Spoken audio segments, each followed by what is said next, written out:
Hello everyone and welcome to all the cards on the table. My name's Chloe and I work with card divination, astrology, and I channel energies through my body. As you can see, my hands are moving around right now. This is independent of my conscious thought. And this is part 2 of Venus moving into Aries. She went into Aries on an hour after the new moon in Pisces on the 20th of February. She'll be leaving Aries on the 16th of March. Please go check out part 1 where I do a full introduction to the energies of Venus being in Aries. It will give a more comprehensive understanding of what you'll be engaging with during this time, as well as breaking down some of the aspects that I'll be pulling cards for. I really do recommend that. Also, I recommend checking out the new moon in Pisces videos because the sun is moving through Pisces, and we have this difference of energies of the Pisces and the Aries, and it's a beautiful vibe. So I recommend, I go into more depth into those things in those videos. I will be doing Libra, Virgo, Leo, Cancer, Gemini and Taurus in this video. I recommend checking out your rising sign. So I work with the whole house system where each sign is connected to a house, and the astrology that I'll be talking about in these signs will be linked into the rising sign, which is the first house. This is where your ascendant is. And apologies, a little bit of a word. The energies I'm channeling right now are a bit getting stuck in my throat. So I say recommend check out your rising sign if you know your birth time. But when listening to it, when I talk about the aspects that are going on, this will still relate to those of you who are looking at the signs for your sun or your moon, or if you're just checking out the energy of that sign for you, because we have all the 12 signs in our natal charts, and so they all apply to us. During the reading, I'll be pulling I'll be pulling 5 tarot cards and 3 clarification cards. At some point during, it may be that the energies are going to be moving the cards around, so there might be a bit of a pause in what I'm doing. I just wanted to flag that up so you know what's going on. And do I have anything else I want to say? Yeah, if anything resonates, please do hit that like button and subscribe. Really enjoying the interaction on the channel. Leave a comment if anything resonates with you. I love getting back to people. And just the energy transfer is just really near and dear to my heart. So yeah, I appreciate all of that. Don't think I've got anything else to say. So I'm going to crack on with the signs, and I'll be starting with Libra. Libra rising. How are you doing, Libra? So for those of you with Libra rising, you're having this Venus transit happen in your 7th house.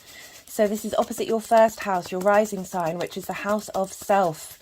And the opposition is with the house of other. This is where you have your one-to-one relationships. And these are intimate relationships. This can be in a business sense. This can be friendship, or this can be a romantic sense, or is often linked into marriage. And but certainly just your intimate relationships. It doesn't have to be one of the cards have flipped over. Where is it? Let's turn that one up around the other way. Yeah, so you're going to have this transit. You've got Jupiter and Chiron moving through there. And so there's a lot of fire energy. We've got the 2 benefics traditionally, which is Venus and Jupiter in the same sign. This is bringing about opportunities, and they're both yes planets. They both want to facilitate your growth and your learning and your life path with ease. It's unlike Mars and Saturn, which tends to throw up a bit of friction or isolation or opposition. There's more of a harmony, there's an ease. This part of your chart is getting a boost. We've also, as I said, we've got Chiron moving through there. So Chiron's helping you uncover wounds that are linked into yourself, because Aries is the first fire sign. It's that spark of life. It's very much linked into linked into independence and autonomy. It likes to charge out ahead of the crowd and do things first. It's likes to defend and protect. But there's a sense of not wanting masks with Aries, and I feel that Chiron moving through there is really helping tap into ways that spark of life, that first fire sign, that first flash of spirit, may have been diminished, may have been put down, may have been made to feel small, and you're working through that in your one-to-one relationships. And helping you. Oh, these are just flying all over the place. These are helping this process, and now with the benefics here is really helping you tend to those wounds. Jupiter's helping bring wisdom, perhaps bringing people into your life to help you understand what's going on in that area of your life, and integrate those wounds and understand. It's kind of a leveling up of your relationships with Jupiter moving through that house, wanting you to really bring abundance into how you are in your relationships. And Venus entering there, it's more fire on fire on fire. She wants to come and defend you in your one-to-one relationships. This also could be a powerful, independent woman coming into your life during this time, who helps you assess and understand your relationships and help support you and your sense of self. Because I don't want to leave that there. So my hands are just resting over my heart chakra right now.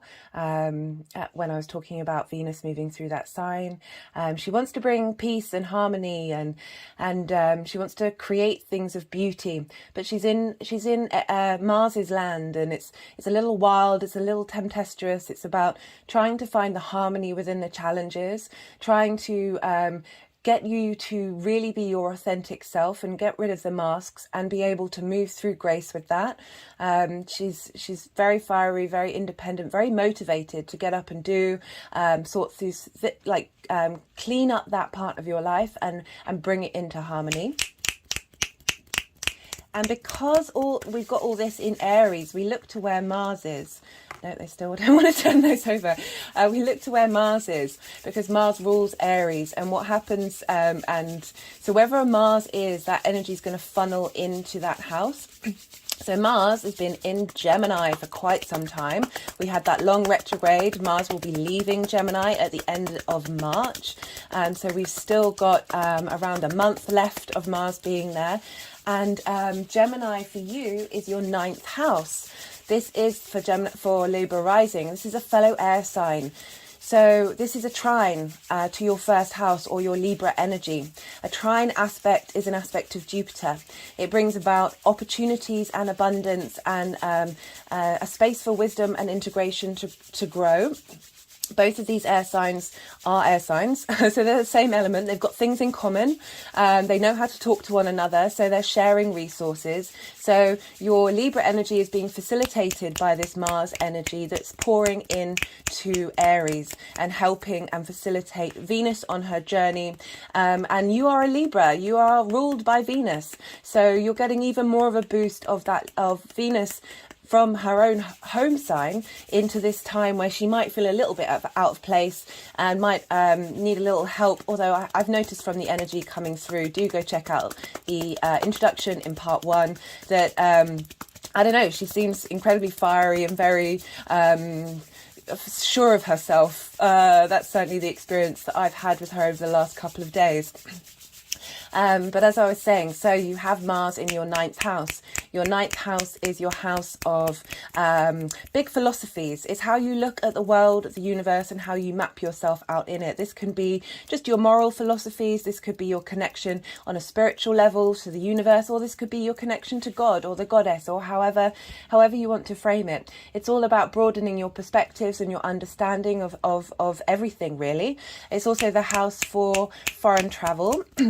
This is linked into going to stay somewhere for a longish period of time in a place that wasn't what you grew up with. So somewhere that's unfamiliar. And this is about helping broaden your perspectives, because when we interact in different spaces, we get to understand things and realise that we're actually all the same thing. But there is differences in the vast complexity of the individual. Anyway, I'm going off on a bit of a tangent.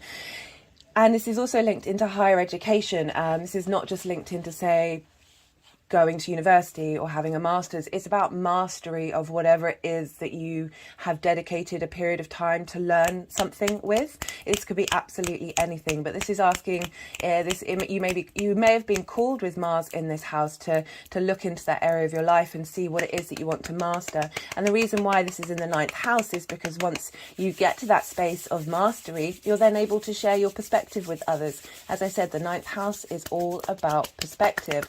So Mars is going to be pouring this energy into your house of one-to-one relationships, and it's doing so in an aspect of a sextile, which is an aspect of Venus. This is about bringing in connection, of harmony, of peace, of creativity, of desire, of beauty. So we're getting a lot of facilitating energy here. But we have this opposition with your 7th and your 1st between Libra and Aries. And when we have oppositions, regardless of whether it's the 1st or 2nd house, it's about, there's a potential for imbalance. So swinging from one energy to the other. We get this with full moons, and it's all about integration. So you're not swinging from one to the other. You're finding the balance in between the two, getting them to see eye to eye and working together. It might be that things come up during this time that are highlighting that which you need to look at. So there might be some conflict energy coming through, or some frustrations. And all of this is just teachable moments for you to be able to really truly begin to understand what it is that you need in relationships. We can often lose ourselves in one-to-one relationships, and this is a time of empowerment because you have Jupiter and Venus there with Chiron, as I said, facilitating growth and leveling up that part of who you are. So I'm just going to turn the cards over now, and we're going to see where they want to go. As I said in the introduction, the energies might spend a bit of time moving these around. So because we're dealing with Venus, and what happens to the ruler happens to the signs, and there's adding another layer onto what's going on. So we'll have so Venus rules your 1st house, which I talked about. So as ideas, and the 1st house is yourself, how you embody your sun sign out in the world through your actions and your deeds. How it is your body, it's your physical appearance, and it's also how other people see you. And so things may come up in your 1st house that are linked into this energy that's being asked to transform in the 7th. We also have for you Taurus, which is ruled by Libra, and that is in the 8th house, and this is the house of shared resources. So this can be linked into your partner's shared resources, whether that's a business partner, a romantic partner, or the resources that because it links on from the 7th on that one, but it's also the big wide world resources. It can be mortgages, loans, taxes, or things like that. That may come up. But we're dealing with benefics here, so I'm not seeing anything that might cause a strife in your life in that regard. I also see it. It's a house of inheritance, but I also see it as cosmic inheritance. What you're receiving in this lifetime from the universe. And it can be linked into transformation because it's also linked into death, but we don't deal with that in these readings because that's quite a limiting viewscape, and these things tend to only happen to us once a lifetime.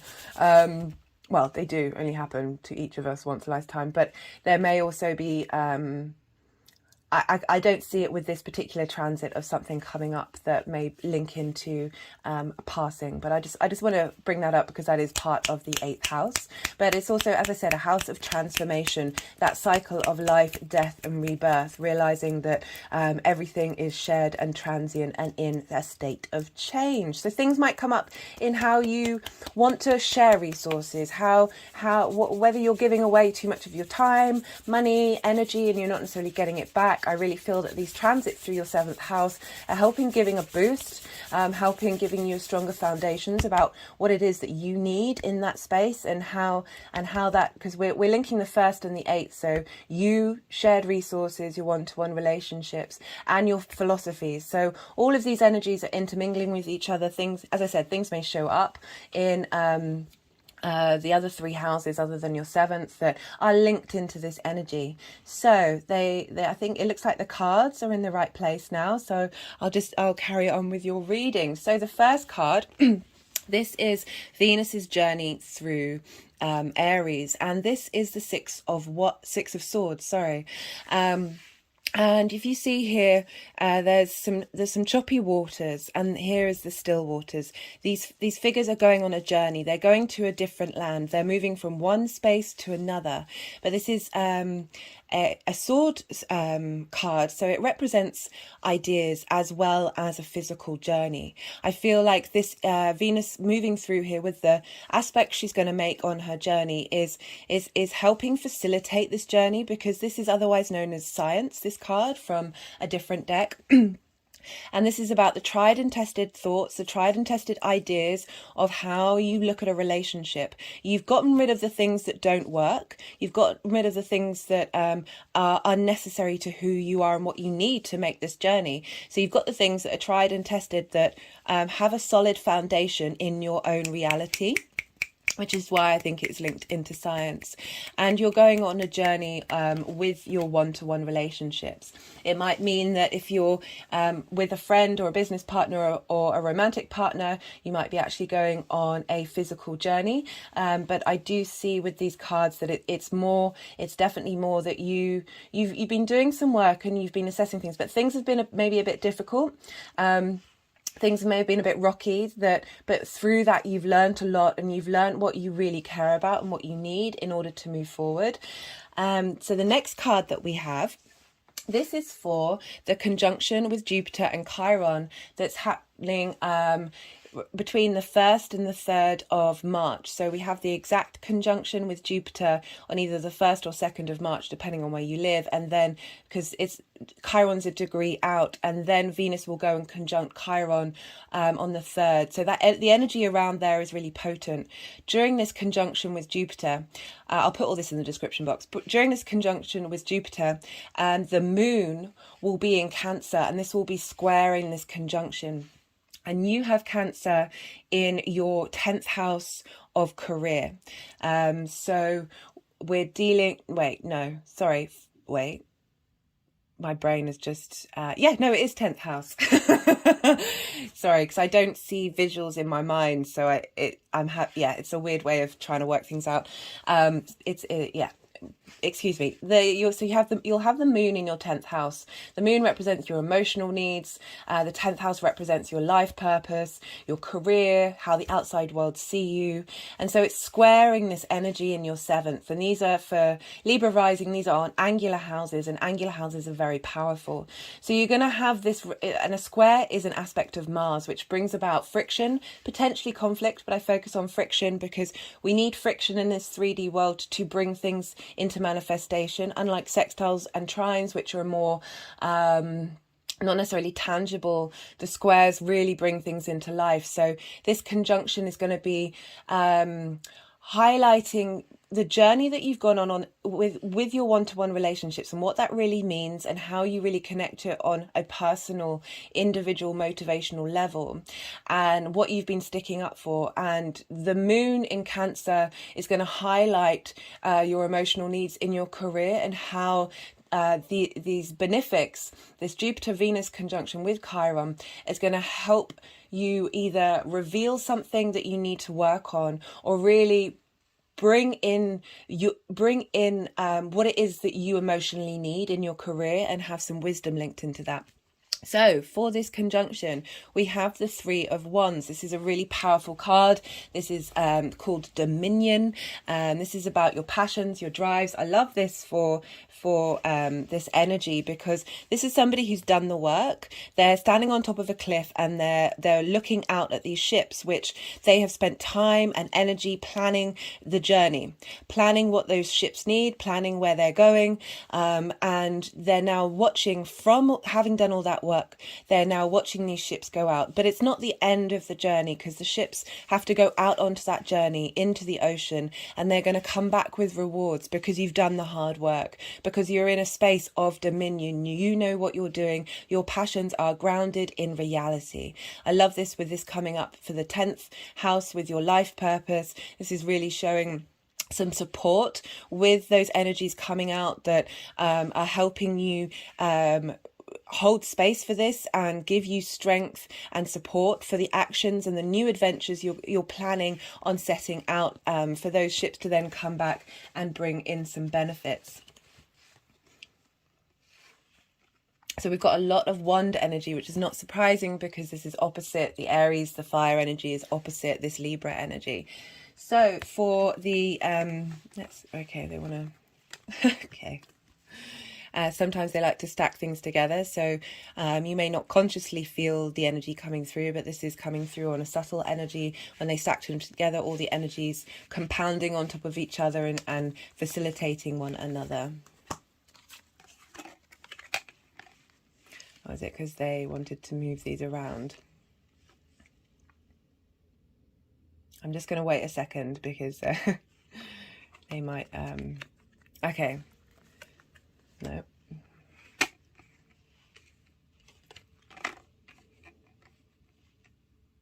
Sometimes I do wonder why they do this. Right. We're back where we originally were. So I'm going to leave it at this. So on the 11th of March, Venus is going to be exactly sextile Mars in Gemini. So throughout this transit, they'll be having a sextile by sign. Sextiles have more potency when they are in a closer orb, and this will be exact on the 11th of March. And as I said, the sextile is an aspect of Venus. This is about bringing in harmony, creativity, a desire for beauty. And we have the Ace of Wands. So when Mars and Venus get together, there's some real potency, there's some magnetism. The Ace of Wands is the most potent card in terms of passion, motivation, creativity, adventure. It's the first wand. It's fire. It's in some interpretations it can be linked into intimate relations with someone you care. Well, you don't have to necessarily care about them, but that sort of thing. I'm trying not to phrase it so I don't get flagged.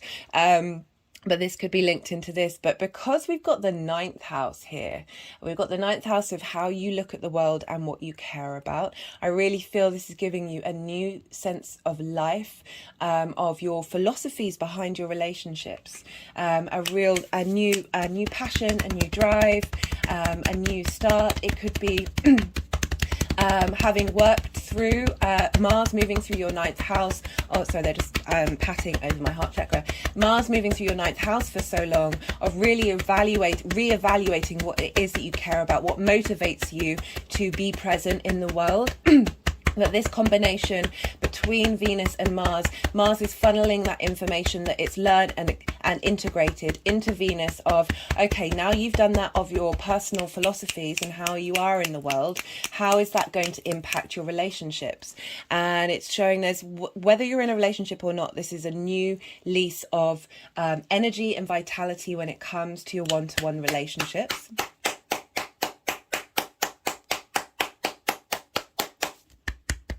And because we're dealing with your sense of self as well, and angular houses, this is all funneling into that cardinal energy of starting afresh and starting anew. I'm loving that for you, Libra. And loving the fact new passions coming through, new creative energy with all this fire energy, this get up and go that's really prominent. And then for the third aspect that I've pulled a card for, this is happening on the final day of Venus being in Aries on the 16th of March, when she'll be at 29 degrees and she'll be squaring Pluto in Capricorn at 29 degrees. Capricorn is in your 4th house of home, private life, your parents, your ancestors, your foundations. So Pluto's been going through there since 2008, transforming that area of your life. We're now at the last degree, so we're really getting this power, the power of the final degree. And I love, this is quite an unexpected card for a Pluto-Venus square, but I love that this is happening with your 7th and 4th house, because this is all about the past. This is fond memories. This figure is coming from the past to sweeten your view on what has happened in the past. Sorry if that was a little repetitive. This is Pluto's very intense, very powerful, wanting to transform, wanting to go and look in the darkness where others may fear to tread. And you've got the desire and the creativity and the need for beauty of Venus in your 7th house at that final degree, squaring this intensity in your home life, really facilitating transformation, bringing about a sense of desire. There could be some there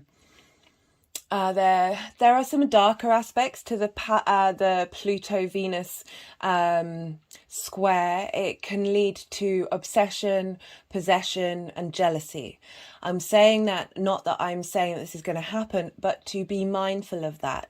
If these things come up, be aware that this is what the energy can look like on a certain vibrational level. But this is not the energy of this card in any way, shape or form. It's the complete opposite.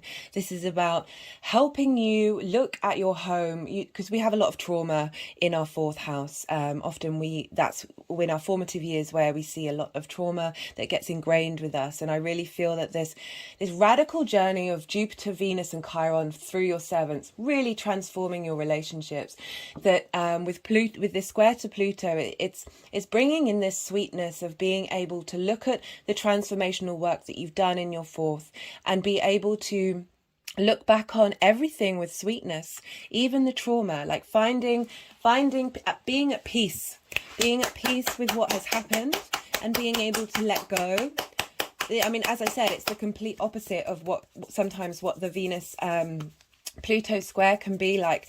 The Venus-Pluto square can also be incredibly loyal, incredibly dedicated. Once you're in, you're in. But I'm really getting this real sense of this beautiful gift from the past that is going to be just facilitate. So this is also this can be called the soulmate card. I don't tend to draw on that energy in my readings unless it's in a personal reading where someone's asked that direct question, because either 7th house can be romantic relationships, it can be your business, it can be your friends, it can be friends you've gone into business with, it's the people you're intimate with. So it's not just wrapped around in that romance, but I can't avoid it because we're dealing with the 7th house here, so those things are going to come up. But I'm loving this very sweet reframing, re-understanding, being at peace with where you've been, in order to open up the energy to where you're headed. I really like that, especially if, remember, the ships haven't come back. They're going out. There's still a journey to go, and there's that sweetness to come back in. And I love, so the final card for Venus moving through Aries for you, Libra, is the Queen of Wands. So this is how the energies will manifest moving forward. This may not be immediate at the end of the transit. This may take some time. It could also be immediate. But the Queen of Wands, there's a real strength and authority and dominion on who she is. She's a queen. She's a queen. This is helping transform who you are in your relationships where you're sure of yourself. The Queen of Wands is full of creativity, full of passion, full of motivation, and she doesn't she's not bothered by what other people think of her. She's obviously cares, but she's not knocked off her perch. She's firmly on her throne. If you see, she's sitting with her legs open. She's very sturdy on that throne. She knows who she is. She knows what she's doing, and she wants to have fun while she's doing it.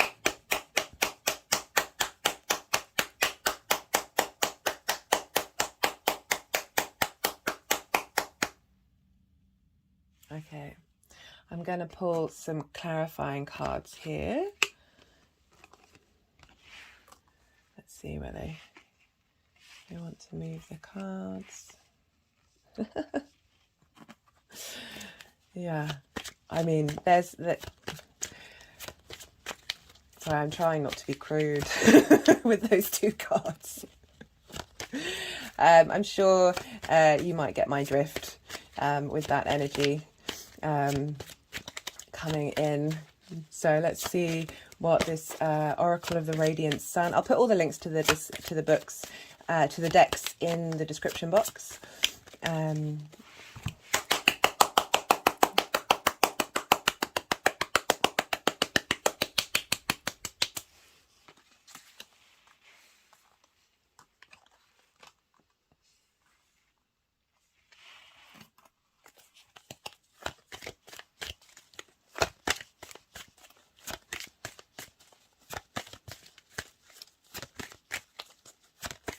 Yeah, great cards, Libra. Very strong, powerful cards. And I like the sweetness. I like the sweetness for you, Libra. It's bringing in some harmony, this balance. Because, you know, Pluto's also been squaring your first house since 2008. You've been going through transformation in the home, as I said, but that's been, because the square aspect, as I said, it brings about change. It brings about, brings things into the 3D.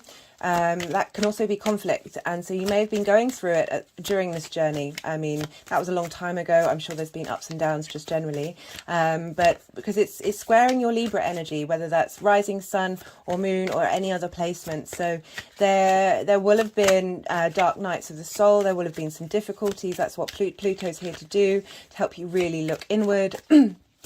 Help you see what you care about, help you get back on your path. Well, I mean, they're all trying to do that. Help you really get to your authentic self. Oh, just had an energetic release there.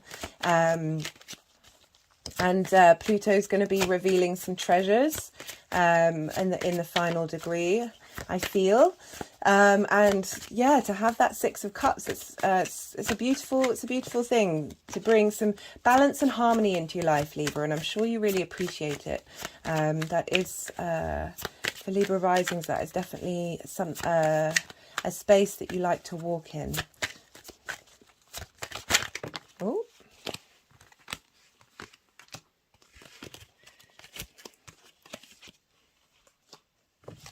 So we've got two cards.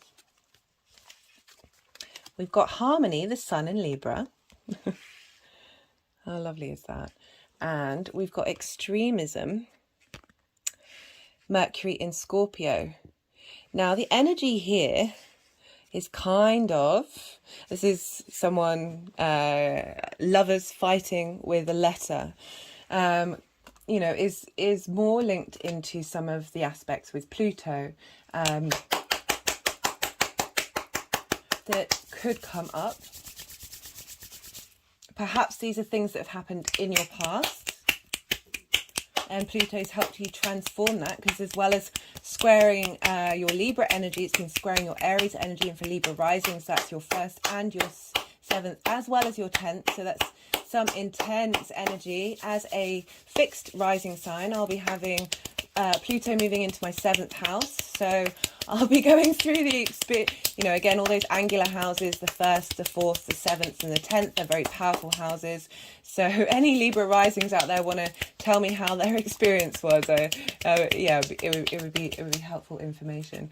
So it's interesting that you've got this extremism and harmony, moving through one portal to another, feeling imbalanced, feeling heightened sense of passion. Sometimes, you know, we can get a bit of a kick out of those big romances, those big, oh, you know, he doesn't treat me very well or she doesn't treat me very well, but I love them and I know they'll change. All that sort of stuff that so many of us go through.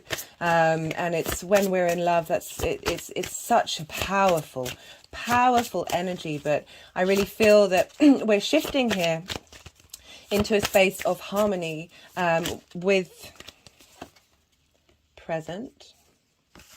And putting that there. Let's see where they want to do that. So it just says present at the top. This deck that I have is it has major arcana and question cards coming up.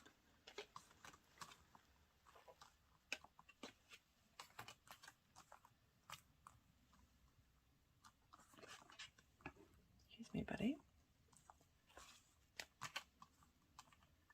Sorry, I'll move out of the way in a second. I'm just trying to get these. I'm not moving these, by the way.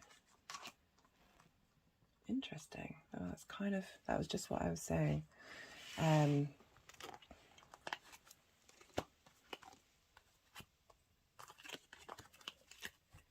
So if you can see here, we've got the extremism with the present card, the Six of Swords. Maybe you're moving away from a relationship, Libra.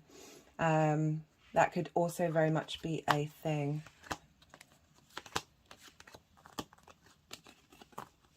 And then we've got the Three of Wands. Having made that journey of being in a space of dominion and control over your new adventure, this may not be for everybody. Now they've just stacked, so you can see the Six of Cups, the Ace of Wands, the Queen of Wands, and the Harmony cards together. They're wanting them to be here. Let's pull a card from the Numerology deck, see what else wants to come through.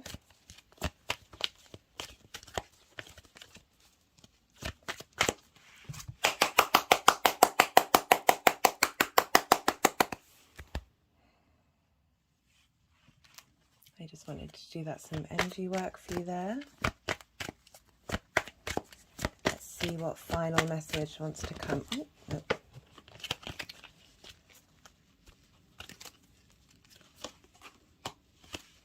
I'm going to pull another one because it's looking like you're getting two of the clarification cards here. So we've just pulled the manifestation card. You know, with all that Aries energy going on in your 7th house, Aries is very powerful manifestation energy, very potent. When the sun moves into Aries, that's going to be hitting. So Jupiter was at Aries, at the 0 degrees of Aries at the winter solstice. Very potent energy. So whenever anything's going to move over that 0 degree, really strong energy. So, I mean, we're not dealing with the sun in Aries yet, and Venus will have left Aries by then. So I shouldn't really talk about that.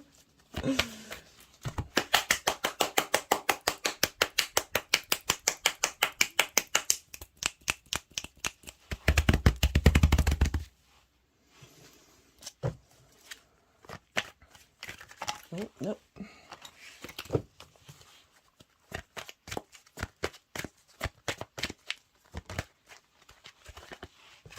Leadership. I like that. Taking control of your relationships.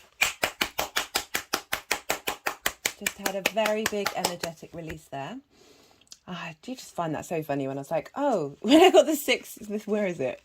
When I got the Six of Cups, I was like, I'm kind of surprised that's the Pluto Venus square. Because, yeah, this is very much more the vibe that it could have been. And then that comes out to highlight that.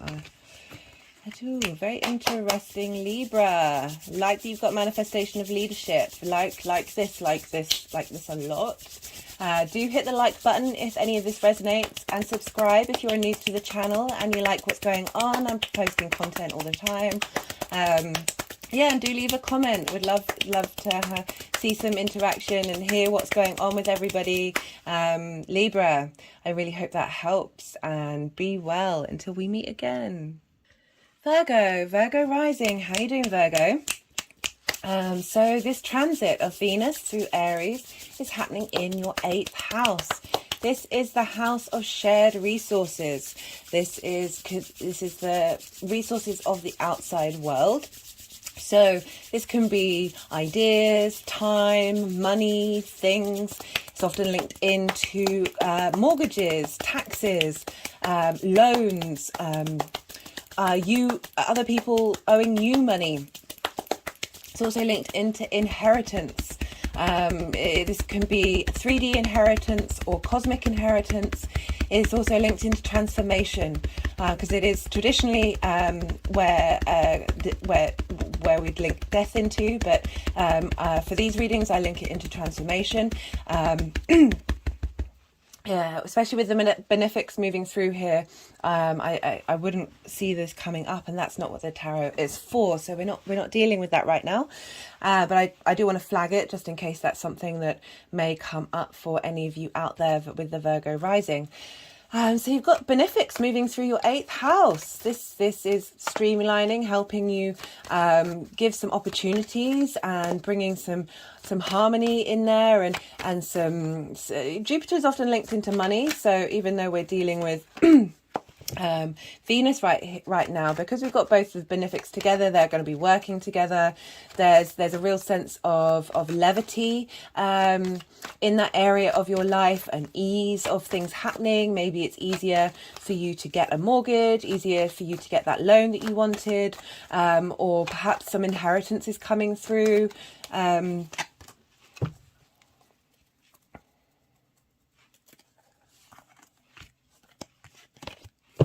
Yeah, I did wonder if they wanted that card. Perhaps they wanted some inheritance come through. But you've got Chiron there as well. So it's helping you work through those wounds of how you interact with the outside world, whether you've received what you've needed from it, whether you might have felt diminished or small or not allowed to be independent, just had an energetic release there, not allowed to be independent, felt restricted from the outside world. All this journey is really going to help facilitate the healing and growth of this Chiron transit. You're getting a lot of support from the universe at this time in this area of your life, and because we're dealing with Aries, we're looking to where Mars is, because Aries is traditionally ruled by Mars, and Mars is in Gemini, and Gemini is in your Gemini's in your 10th house. Apologies. Gemini is in your 10th house for Virgo rising. Apologies, Virgo. I've been quite articulate today, as in not stumbling over my words, and even though you're a Mercury rising, so your Virgo is ruled by Mercury, there's some fogginess in my head which I haven't had in any other readings, so I wonder what that's linked to. I'm getting a different energy, perhaps because I'm dealing with the 8th house, so I'm getting some energy coming in from the collective there. Interesting. I'll see what happens in the rest of the reading. So as I said, we're talking about Mars, which is in Gemini, which has been going through your 10th house for some time now. We had that retrograde. Mars won't leave until I think it's the 23rd of March or the 27th. I get that and Pluto mixed up because they're both changing signs pretty rapidly around each other. And so you've been working through that Mars stuff, and now Mars is getting some help from the benefics being in Mars's own land, own realm. And we have Gemini sextiling Aries, and a sextile energy is wanting to bring in beauty and harmony and grace and connection, and it just being there's a flow, there's an ease with this. We've got air and fire working together. They like working together. There's bringing your ideas into quick instinctive responses and getting your motivation to be able to communicate those instinctive responses. And we have this squaring Virgo energy, regardless of whether you're a rising Virgo rising or not. It's still Gemini squares Virgo. These are all mutable signs. These are all, there's lots of change, there's lots of movement. I'm not surprised we've got the Five of Wands coming up here. There's a lot of transition, this ability to adapt, this ability to, oh, final card. When I'm talking about the ability to adapt, the Fool is all about that. So I wanted again to talk about Aries in the 8th house. It's trying to be yourself, your individual self, with no masks in the outside world can be pretty tricky. But there's a great power once that's mastered. Once there's that freedom of being being able to stride forth in the outside world. It's there's a great capacity for growth and movement there with that fire energy. But let's go. So we talked about so you've got Mars in your 10th house. What's the 10th house? The 10th house is your house of life purpose, of career, of how the outside world sees you. So it's interesting that we've got this sextile between the 10th and the 8th, because we're dealing with other people's resources, the outside world's resources, as well as how the other world could be other worlds. I hadn't thought of that before. The outside world sees you. And Mars has been spending time in that 10th house working out what it is that motivates you, what it is that you want, what it is that you want to fly your banner for in your career. And now you're getting this facilitating energy from the benefics pouring into that Mars energy, helping you put these things into action, helping you be able to communicate, because we're dealing with Gemini, which is the first air sign, helping you be able to communicate your needs, your wants, your desires in that area of your life, being able to hold space for perhaps two things. Gemini in the 10th house is very capable of doing more than one thing. And we also look to where the houses and signs that Venus rules. And Venus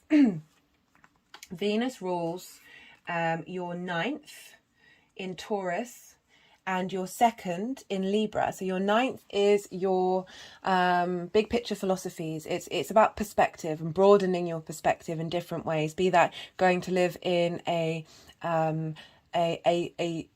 somewhere that is unfamiliar to you, mastering some form of knowledge that doesn't just have to be book knowledge, that can be absolutely anything, but getting to a mastery point so you can then teach that to others and broaden their perspectives. It's all about big picture stuff for the 9th house. So things may crop up in that area of your life. You may, you've also got Uranus there. So we've got changes happening there already, things being turned on its head.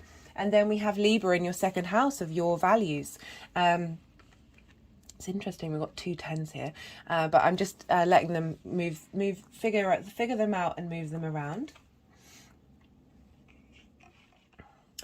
So your 2nd house of values, what you value in the world and how you value yourself, how you make money, how you manifest. It's your manifestation energy. And so things might crop up there as well.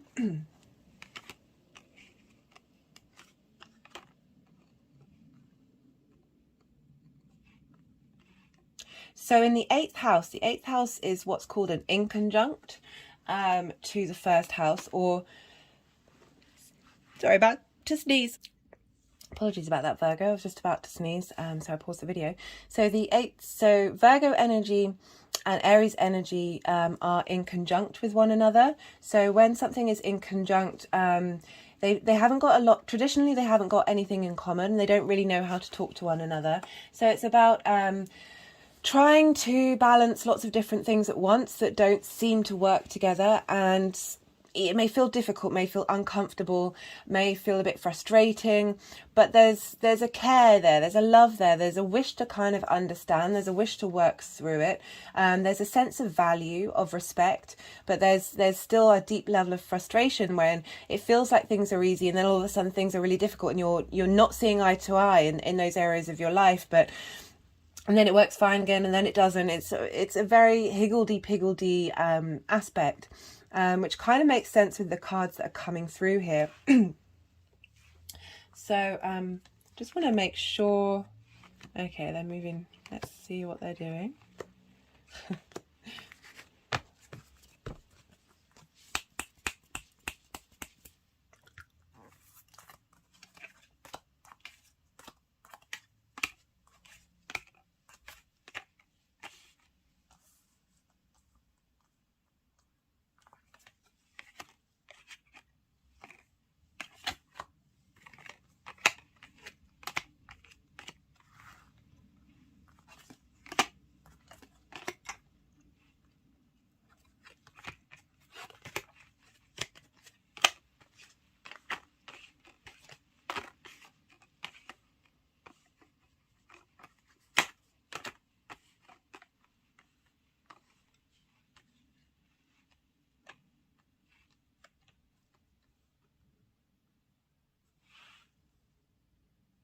Okay, I'm just going to pause for a second to see, move my ring light out of the way, that's a bit annoying.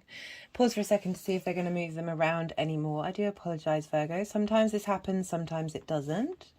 It is interesting to see what they're doing. Sometimes it makes sense, sometimes it doesn't. It's a bit hit and miss.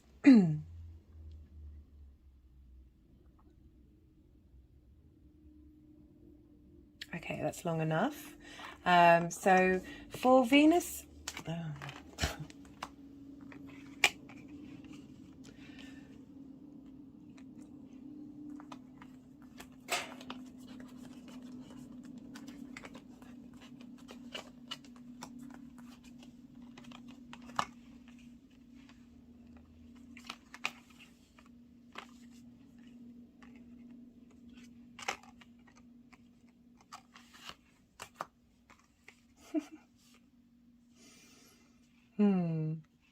okay. So I'm putting my foot down because this was the pattern that they had before, and they're just moving them around. I'm sure they've got their meanings for it. So for the energy of Venus moving through Aries, we've got the 10 of Wands in reverse. Well, I think we had this for Cap Rising as well. So a fellow Earth sign. So Earth signs working with fire can potentially feel a bit difficult. There's impulsiveness to the fire energy that Earth energy, as I said, sometimes can struggle with. So it may feel that, but this is in reverse. So this is the 10 of Wands. This is about holding a lot of burdens, having done a lot of hard work, having traveled a long way with these 10 wands. This is the final wand in the suit. It is linked into burden, but doing hard work. If you notice, there's a house at the end of the road that this figure will eventually get to, but they're struggling. You know when you're on that last legs of a journey and all of a sudden you're just exhausted.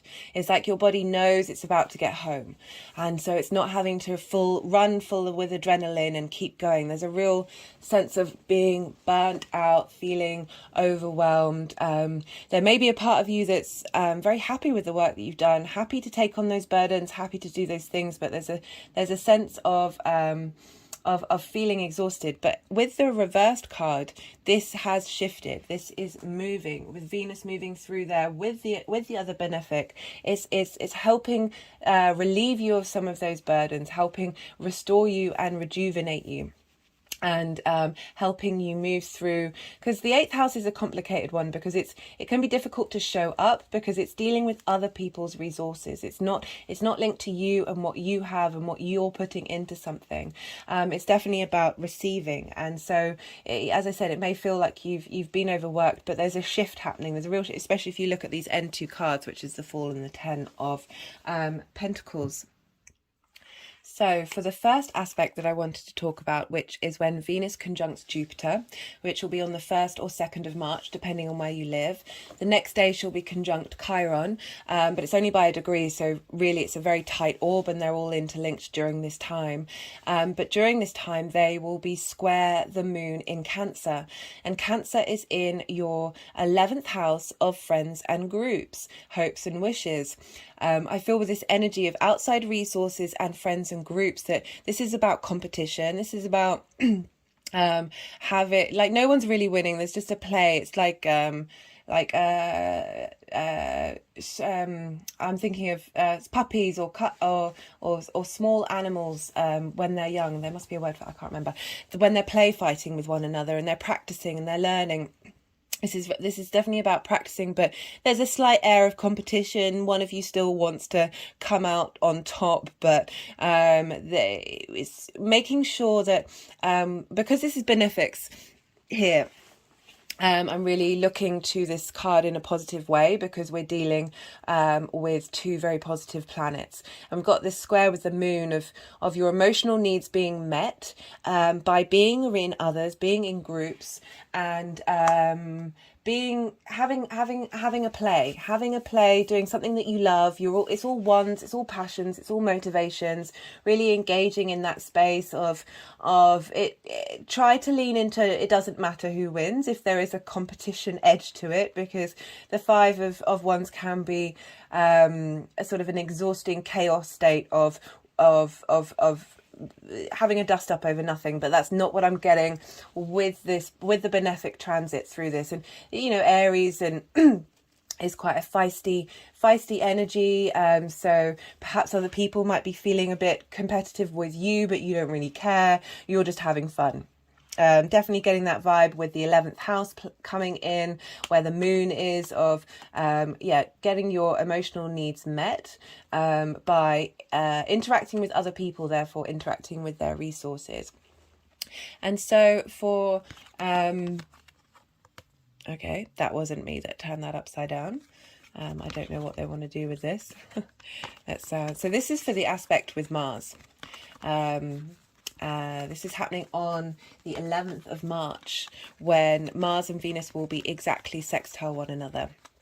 So they'll be sextiling by sign and by house for this transit, but with sextiles, you really do want they want to be close in degrees. So on the 11th of March, it will be exact between Mars in Gemini in your 10th house of career and life purpose, and Venus in Aries in other resources. So this is a really interesting card coming up. We have this dynamic of Mars and Venus where it can get a bit passionate and get heated. It can be very much in the feelings. And I'm just getting that it's acknowledging, because even if we've worked through some things and done the shadow work and explored our heart space and what we care about and what's hurt us, there's a sense that there's still something that causes pain. With Mars in this aspect, Mars can be linked into severing, into cutting things. With that career and outside resources, it maybe feels like there's something that needs to be let go of, a situation that needs to be moved through that may feel painful at the time. But if you look here, we've got a whole new journey happening, a real transformation of what it is that you need. This is very, very different energy to have the 3 of Swords and then the Fool card, because for the next aspect, which is the square with Pluto in Capricorn, which is in your 5th house of creativity, squaring other resources. Pluto's been there since 2008. This is on the last day of Venus in Aries on the 16th of March. They'll both be at 29 degrees. And I'm really getting a sense of the harmony of the desire for peace that Venus is bringing in to Pluto, that intense, very loyal but transformative, powerful energy that's coming through, and your creative energy is helping facilitate a new journey of being able to get into this full space after perhaps going through a difficult situation with this Three of Swords, of being able to look at the world in a completely different way. The Fool is very much about nothing is good nor bad. It is an adventure, and an adventure you are embodying and wanting to go on. That's I'm really liking that energy coming through for you, Virgo. Dealing with these houses. The 8th house, as I said, is a tricky one to read into, but it feels like there is a shift. There may be moments that need to be worked through. But the other side, we've got for how these energies manifest long term. This is a pretty powerful card for the 8th house. This is legacy. This is long-term stability in the 3D world. This is thinking long-term, acting long-term, and the results of that being long-term. It's about bringing... another way of looking at this is because in the traditional Rider-Waite, this figure is in a multicolored cloak, and these figures are dressed quite plainly, and that's a representation of bringing the magic into the 3D. Bringing it into the 3D world, being able to combine both parts of ourselves in order to move out into the world, and perhaps accepting of that brings more resources in. As I said, it also deals with collective inheritance. I feel that there's definitely a bit of trial and tribulation, but you're starting a new journey when we come out of this. The movements through Aries are always about starting a new cycle, a new sense of growth, regrowth. That's so funny, I was just about to say growth. That's happened a few times now, it's getting a bit weird. I did say this Pisces energy, I'm telling you, the synchronicities have been... Woo! Stop speaking into my mind. So we've got, I'm going to pull a card from the First Light Tarot to see what wants to come through. Yeah, interesting. Okay, got the Why Is It Happening card. Let's see if no.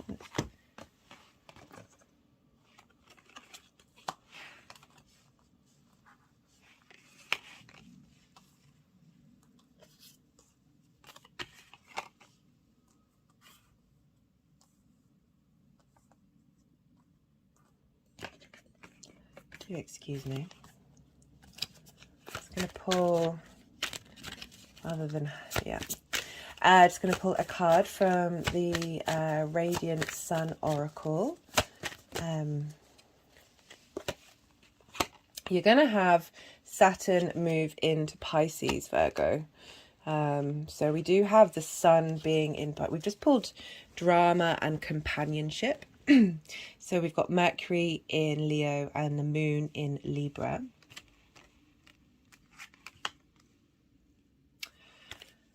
Interesting.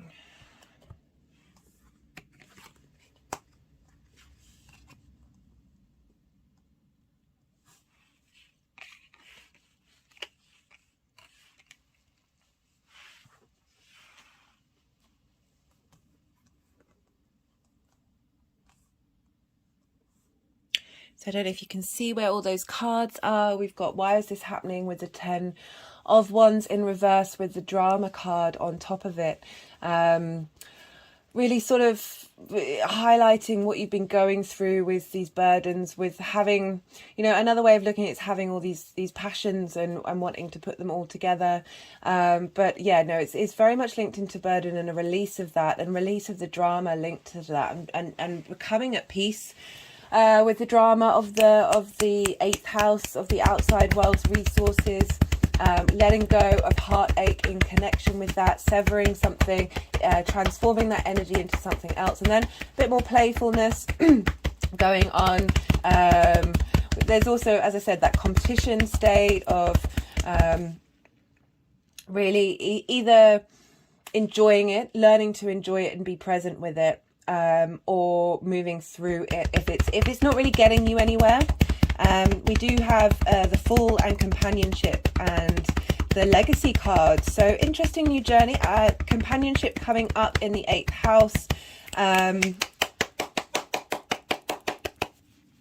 I'm wondering if a new companionship, a new way of so you've got this handshake here, and that, you know, it can be linked into the give and take and the give and take of your relationship with the outside world, with the galactics, with all the cosmic 5D energy as well, moving into a new space of being able, rather than this drama, move through and be in more of a state of harmony and more just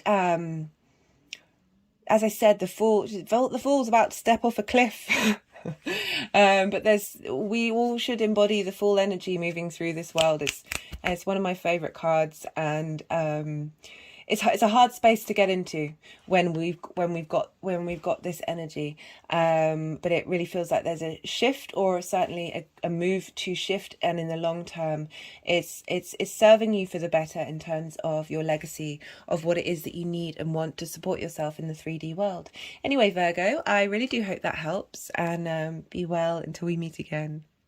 Leo rising, how are you doing, Leo? So Venus is transiting through your 9th house. This is your house of higher education. This is the house of the god. Traditionally, it's about philosophies, how maybe your moral philosophies, your spiritual philosophies, your religious philosophies, however you want to call it. God, universe, creator, you and only you, and the way that you walk in the world. This is helping you map out the world, the universe, and how you are in it.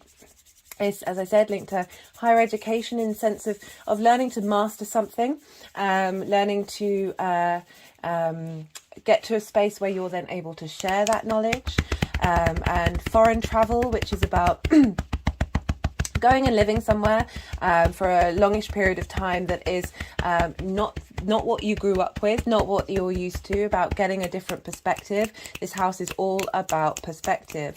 And having the two benefics. I think malefics. I keep saying malefics moving through your ninth. It's not that, it's benefics. I do apologize. I've got a strange energy going on, Leo. And so, but you've got two benefics going through your 9th house. So this is really helping facilitate your worldview, your universe view, helping bring some sense of a yes and a wanting to get things going, bring you some motivation, bring you some passion in this, helping you really. Jupiter's been going through there, helping bring some clarity, a sense of abundance, a wanting to integrate and bring in lots of different ideas. And Venus moving through there is helping bring some harmony, helping maybe a strong feminine energy might come through to really provide you with some support and help and assistance, but also really helping you integrate and bring harmony to your ideas, helping bring some clarity. And helping you step up for what it is that you truly believe in. We've had Chiron moving through there for a while, really helping bring up some wounds about linking into those areas of your life. It could be some frustrations with higher education, frustrations with not going to different places. We've obviously had what's happened over the last couple of years that may have hindered that, but really sort of bringing to the forefront. Bringing to the forefront how your sense of self, your individuality may have been, I was going to say tempered, but because we've got the temperance card come through, but not in that way, just sort of diminished or there's this stuck energy that may have felt that you haven't really been able to put things into perspective. You may have felt limited or not seen or heard. Your ideas and your perspectives may not have been as I said, fully integrated. And we've got these benefics moving through, really helping, bringing some assistance.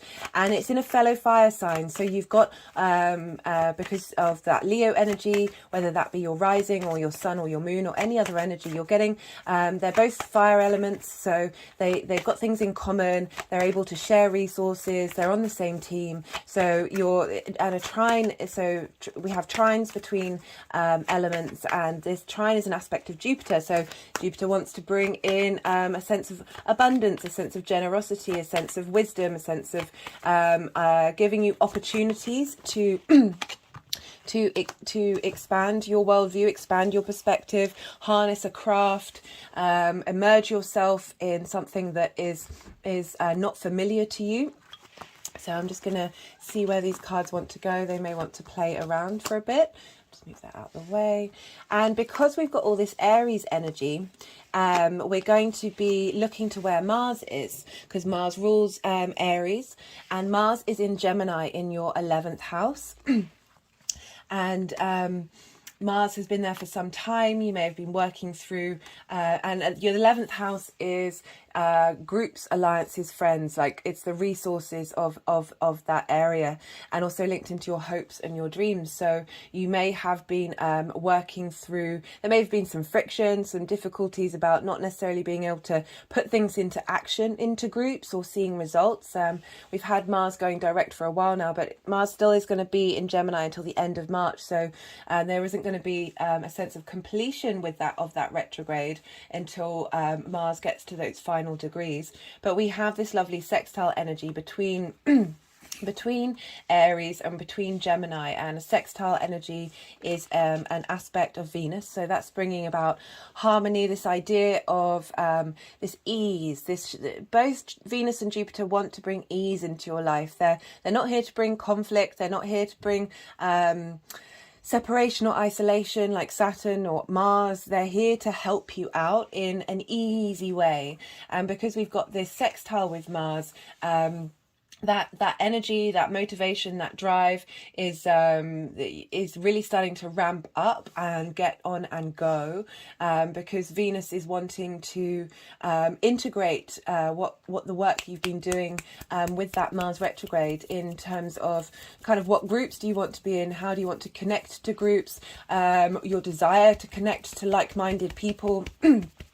And your hopes and dreams, how have they been facilitated? How have they been combined with your big picture philosophies, and how are they going to manifest in the world and help bring you a sense of abundance? Because we also have Gemini sextiles Leo. So we've got two sextiles energies between the fire signs and the air sign. So we have this integration of self, of how you embody your sun sign through your first house in your actions, with the framework of Leo, and with the sextile again bringing in more harmony, more wanting. Venus likes the arts, likes creativity, she likes beauty, she likes things to be in their flow state. And so we're having these three houses, the first house, the 11th and the 9th, Aries energy, Gemini energy and Leo energy combining together to help bring about ease, help things feel a little free flowing. There's lots of opportunities to integrate, bring harmony, and this is all very facilitating energy that we have going on here. And we also, because Venus this is the Venus transit, so we look to the signs and the houses that Venus rule for you, Leo. And Venus rules your 10th house of career, where Taurus is. This is your life passion, how the big outside world see you. She also rules your 3rd house of day-to-day things, the things you do on a regular basis, the people you meet, how you communicate, can represent short distance travel, can represent taking a course in something that's new to you. So things may crop up in your career and your day-to-day that are helping give some a sense of abundance to your philosophies, your perspective on everything, and helping you really. Again, we've got the 3rd house of where Libra is, sextiling your Leo energy. So again, we've got another sextile, and we've got a trine between Mars and Libra. So we've got 2 trines and 3 sextiles and an opposition. So that's what's called a cradle. And a cradle is this creating a safe space for you to re-emerge anew. This is great energy. And then we've got the energy of your 10th house in Taurus, or the Taurus energy, which squares Leo. So this square aspect in the middle of this is bringing structure and form to you, Leo, with your 10th house, your sense of purpose in life and who you are as a person.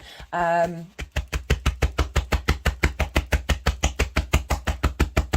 my hand is just, I realised I didn't have my speaker with me. My hand is just clapping on my heart space, the heart chakra. Let's see where these cards want to go. Let's so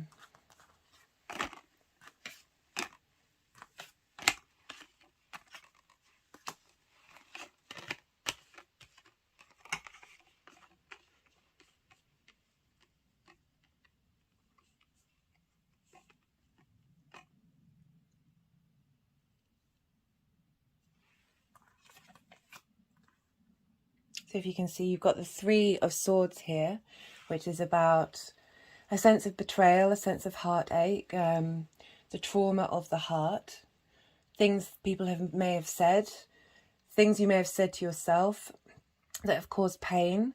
It's just wanted to go over, so this is an image of Venus, wanted to go over her over her mind. We're dealing with words, and it's now moved over her hands.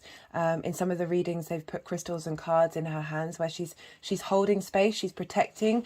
I feel Venus in Aries is very much like the warrior mother, really wanting to hold space for you, hold space for your pain, help release that. Again, we've had, as I said, Chiron is in Aries as well, helping you move through whatever pain and troubles you may have had with your outlook on the world, your outlook on the universe. It's a difficult space out there right now. It's hard to find joy or levity in the big picture. It's certainly something that needs work on, needs time at this time of day to be able to be in that space of acceptance.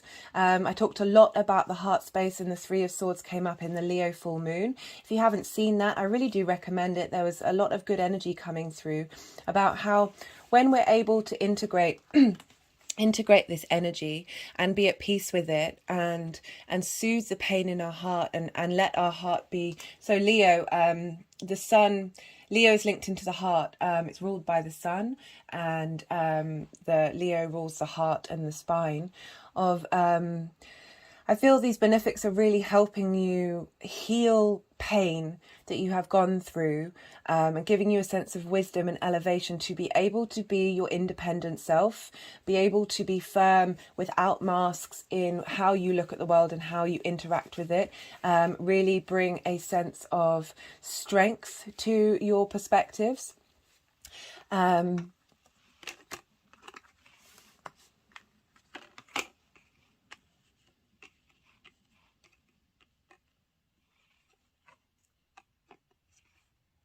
Sorry, I'm just checking to see if they want to move them again.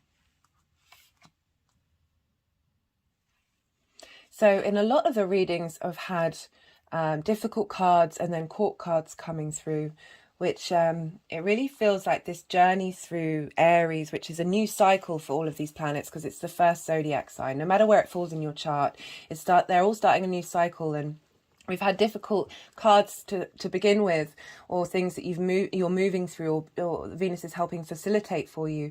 And there's lots of court cards coming up towards the end of showing this strength, this ability to just had an energetic release when she moved over the mind.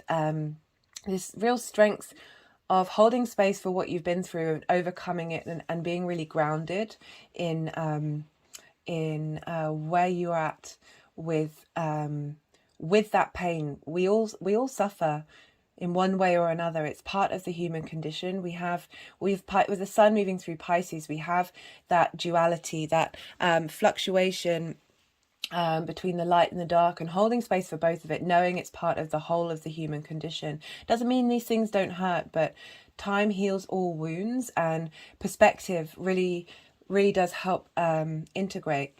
I'm just seeing if this is the next card that wants to come there. So I can't, I don't want to read.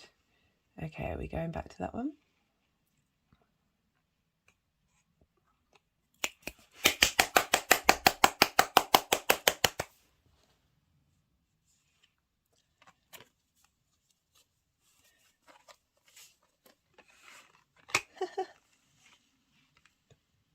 Love this. Love this.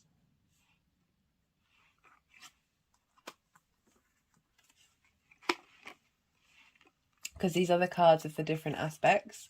So just had an energetic release there. It's interesting that they're doing this is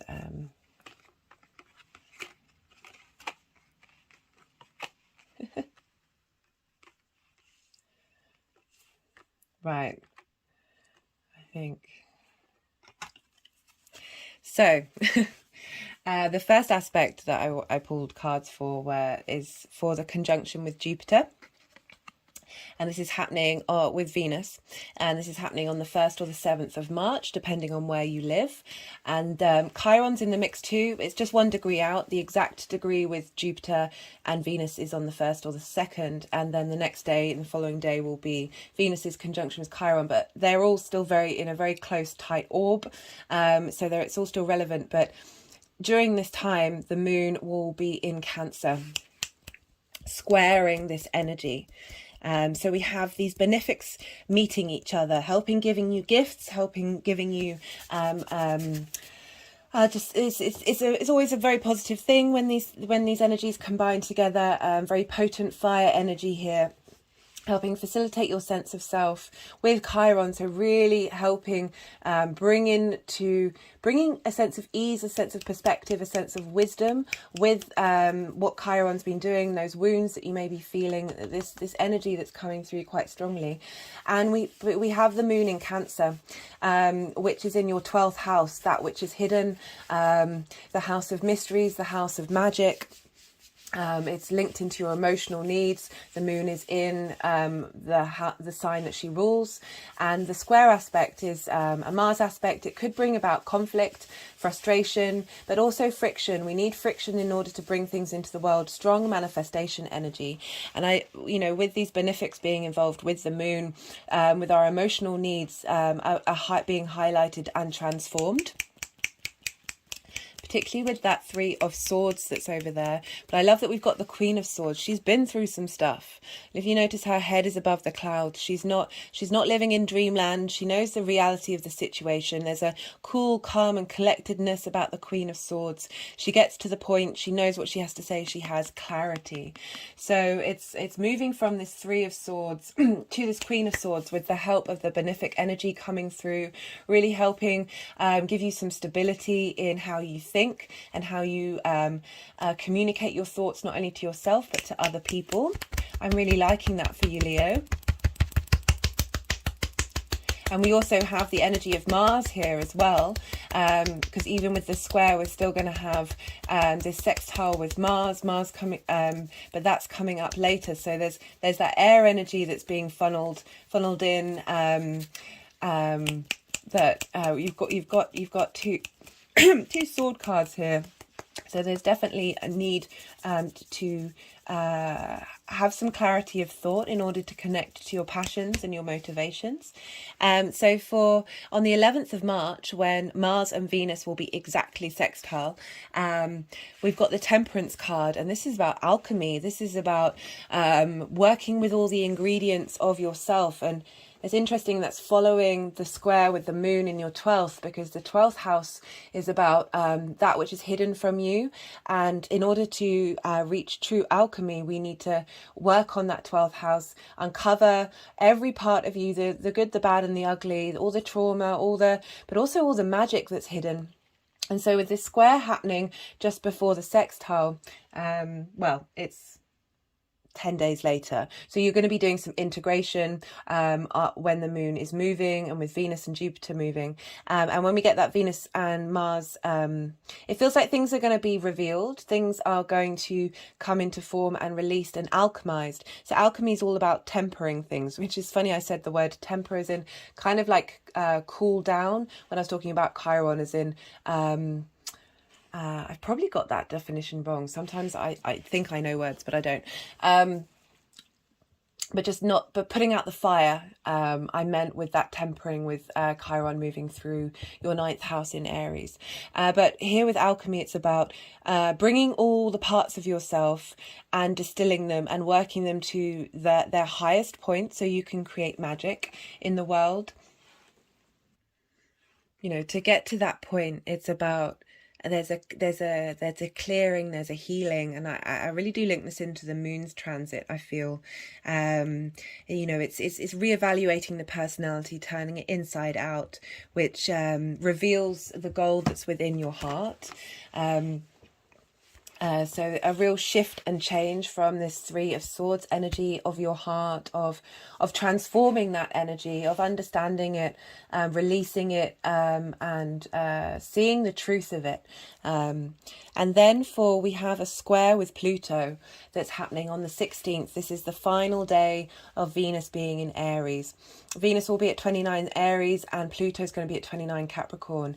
And you have Capricorn in your 6th house of work, of health, of habits.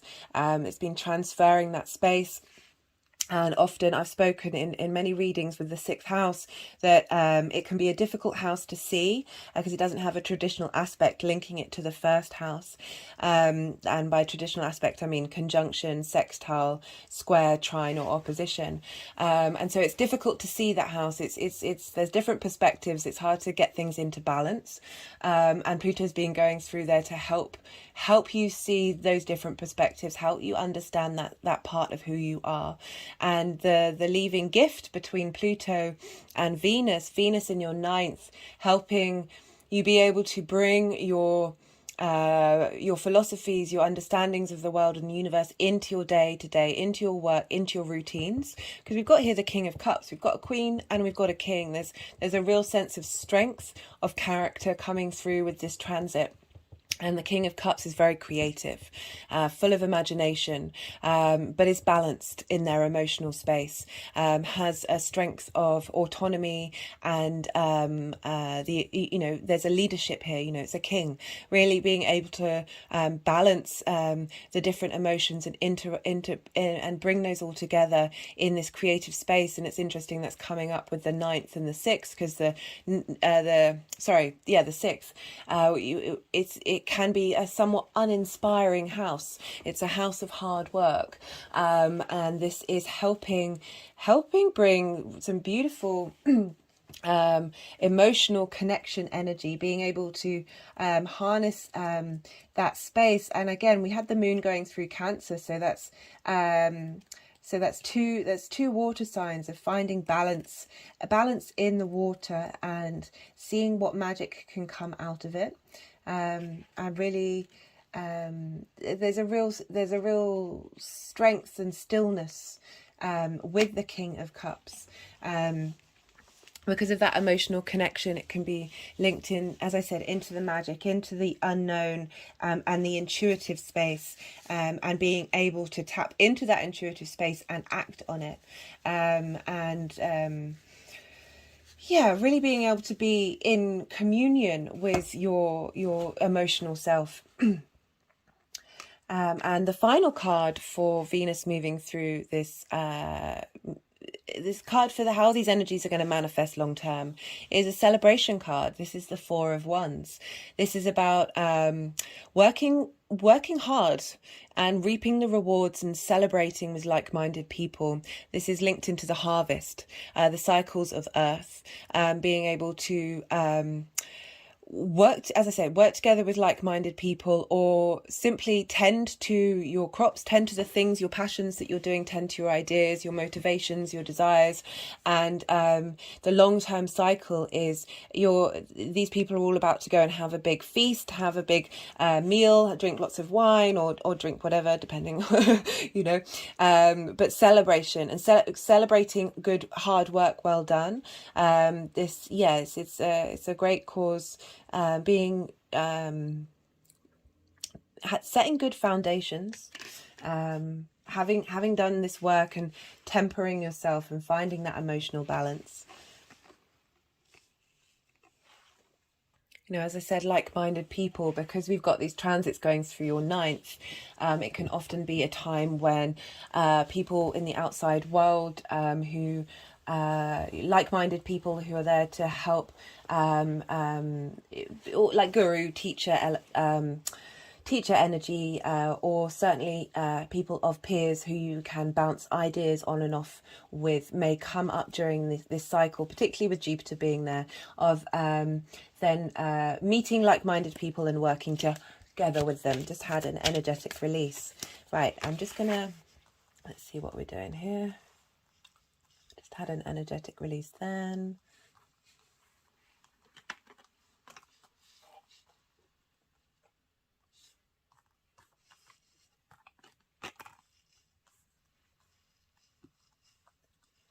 No, is it, as I said, this is stuff, this is things are going to turn up in your 10th house of your Taurus energy, as well as your day to day. So be mindful of that and see the other layers that may come through with this Venus transit. It's not just all about the 9th house.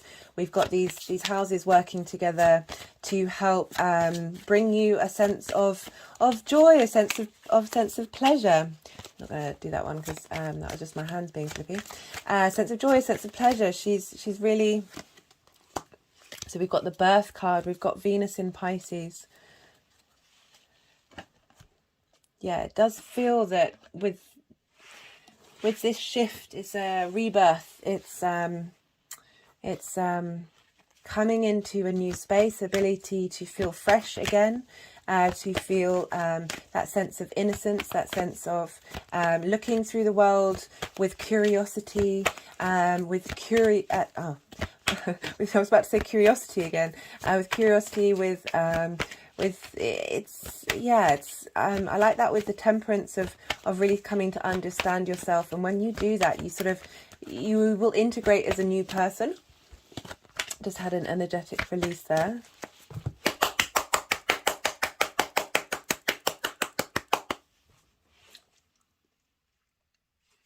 Just hold that card up for you to see. These are lovely cards. Yeah, as we said, Venus in Cancer.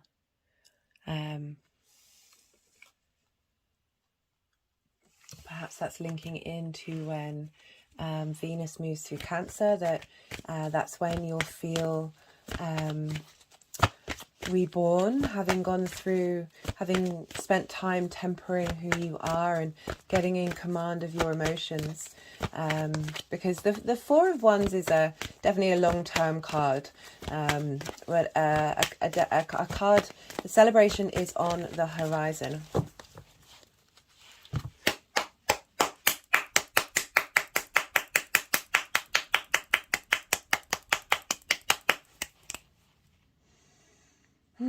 Okay, let's try that again. Okay, no, they want to, no, wait, what?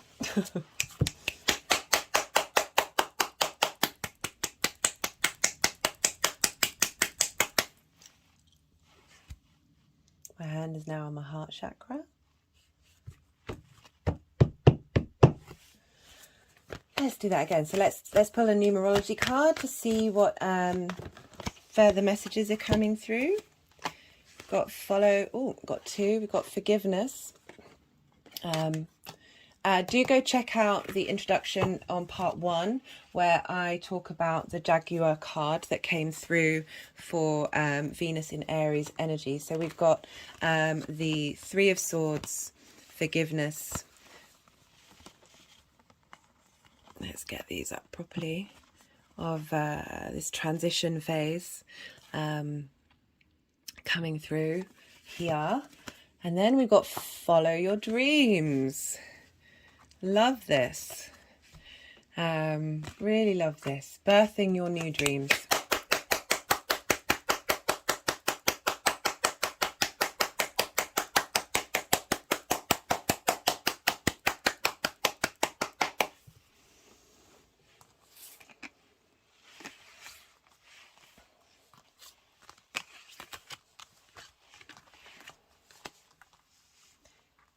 Which will be a cause for celebration.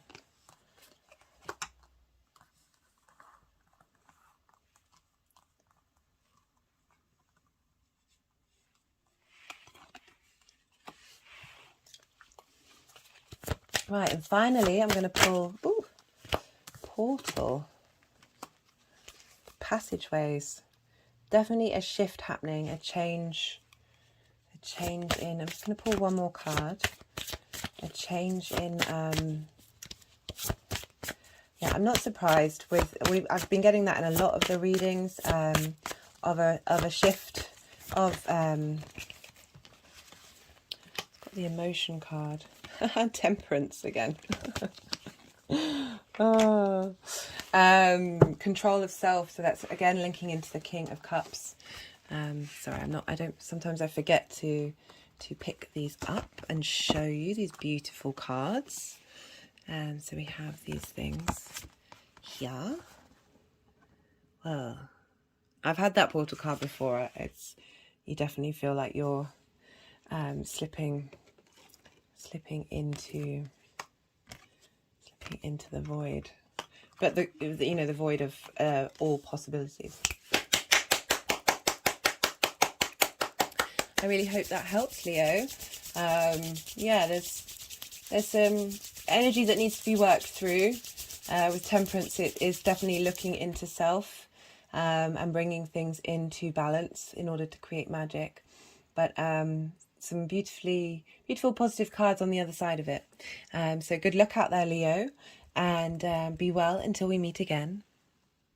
Cancer rising. How are you doing, Cancer?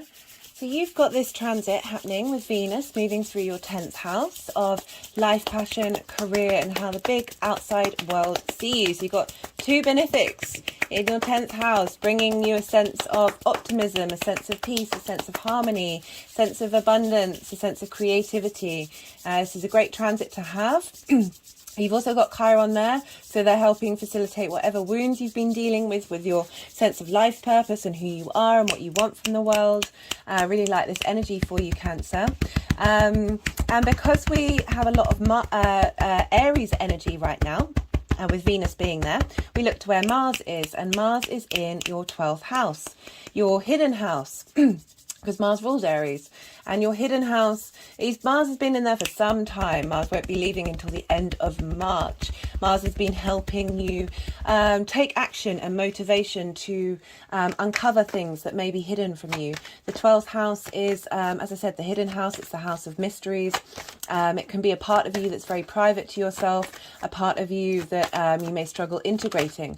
When we do 12th house work, it's so important because integration is the name of the game, and it's a good time when we have transits through there. It's a good time to contemplate the mysteries of self. It can also be the house of self undoing, because when we are going through this period of our life or transits through that house, and growth and integration and revealing of things, and this can, we may grieve the old version of ourselves. It's, as I said, it's also the house of magic. It's the house of the unseen.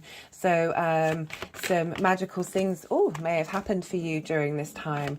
So we have this sextile between Gemini and Aries, which is helping facilitate your growth and integration that you've been doing with Mars through the 12th, helping you understand what your life purpose is, how you want to move through and be seen in the world. And so Cancers, you have Aries squaring your Cancer energy, be that rising, sun, moon, or any placements there. A square aspect is an aspect of Mars. So we've got Aries, which is a Mars-based sign, with this square aspect to yourself, which is a Mars-based aspect. This can bring about conflict. This can bring about drama, friction. But I like, as I said, I like to focus on friction because friction is the way that we manifest in the world. It helps in this linear 3D time frame. We need things to be in motion in order to come about in the world. So you have this. Oh, that's a few. Okay, those are the ones they wanted. No. All right. So we have this energy between your Cancer energy and the Aries energy. Cancer is ruled by the moon, so there's sensitivity. There we go, the moon's come up. That is the Pisces card, but quite funny when I was talking about the moon. So all this fiery energy is helping give you the passion and drive and motivation to integrate yourself and understand yourself. and perhaps you may feel you may feel a bit sensitive at this time because of all this fire energy, but it's really there to facilitate you, because we have Venus and Jupiter, both the benefics. They want to help you out. They don't want to cause you any strife.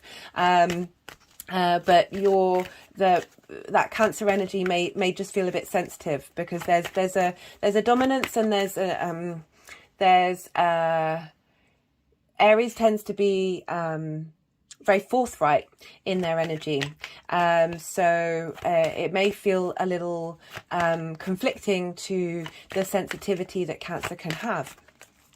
That's not all Cancers, but that's definitely can be an overall theme with the water signs. So I would look out for that, and just be mindful that the benefics are here to look after you, to take care of what it is that you need to take care of, and say yes to what it is that you want to do. And so we have this sextile with Mars in the 12th, bringing what you've illuminated of your sense of self into your career. And then we have this square between all this energy and your Cancer energy, which, as I said, could come up as feeling a little complicated, to say the least. And because we're dealing, but as I said, the main theme that I said in the introduction on part 1 that came through was challenges and harmony, how to bring those two together. That Venus and Mars combination is because of this sextile, is really giving some facilitating energy to work through those things. Because we've got the sun and the moon. Whoa, Cancer. Because we're dealing with a Venus transit, we look to the houses and the signs that Venus rules. And Venus rules your 11th house. So Taurus is in your 11th house, and she rules your 4th house of home. So the 11th house is friends, groups and alliances, hopes and wishes. And the 4th house is your private life, your parents, your home, the roof over your head, your foundation. So things may come up in these areas of your life that are helping facilitate this growth and transformation that's happening in your 10th. So I'm just going to see where these cards want to be, because I've pulled an overall message for Venus's transit through the sign, and then 3 cards for the aspects she'll be making on her journey, and then a final card for how all these energies are going to integrate. So, okay. I'm liking this for you, Cancer. So we've got the Page of Pentacles coming up as the energy of Venus moving through your 10th house. So this is the Pentacles. This is linked into work. It's an earth sign. Pages are very youthful, very energetic, and they herald in new things. So perhaps a new opportunity for work is going to come through, or a new lease of life of how you look at your work. And she's really she's providing a gift in that area of your life, which I'm really enjoying for you. And then on the 1st and 2nd of March, depending on where you live, Venus will be conjunct Jupiter and Chiron, and the days leading after that. And at the time, this will be square the moon in Cancer, which is your sense of self and the sense of who you are. It's your emotional needs. The moon will be you are ruled by the moon. So this is where your emotional needs are met. And we've got that square aspect that I was talking about. And I like this. We've got the 7 of Cups coming up, and this is about choice.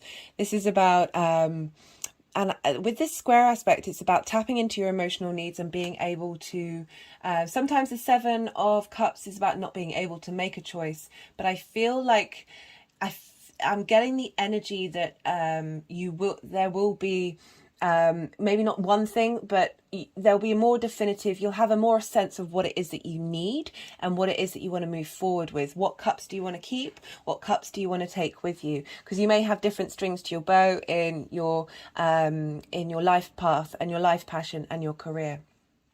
I'm really liking this energy with this Herald and this Seven of Cups here.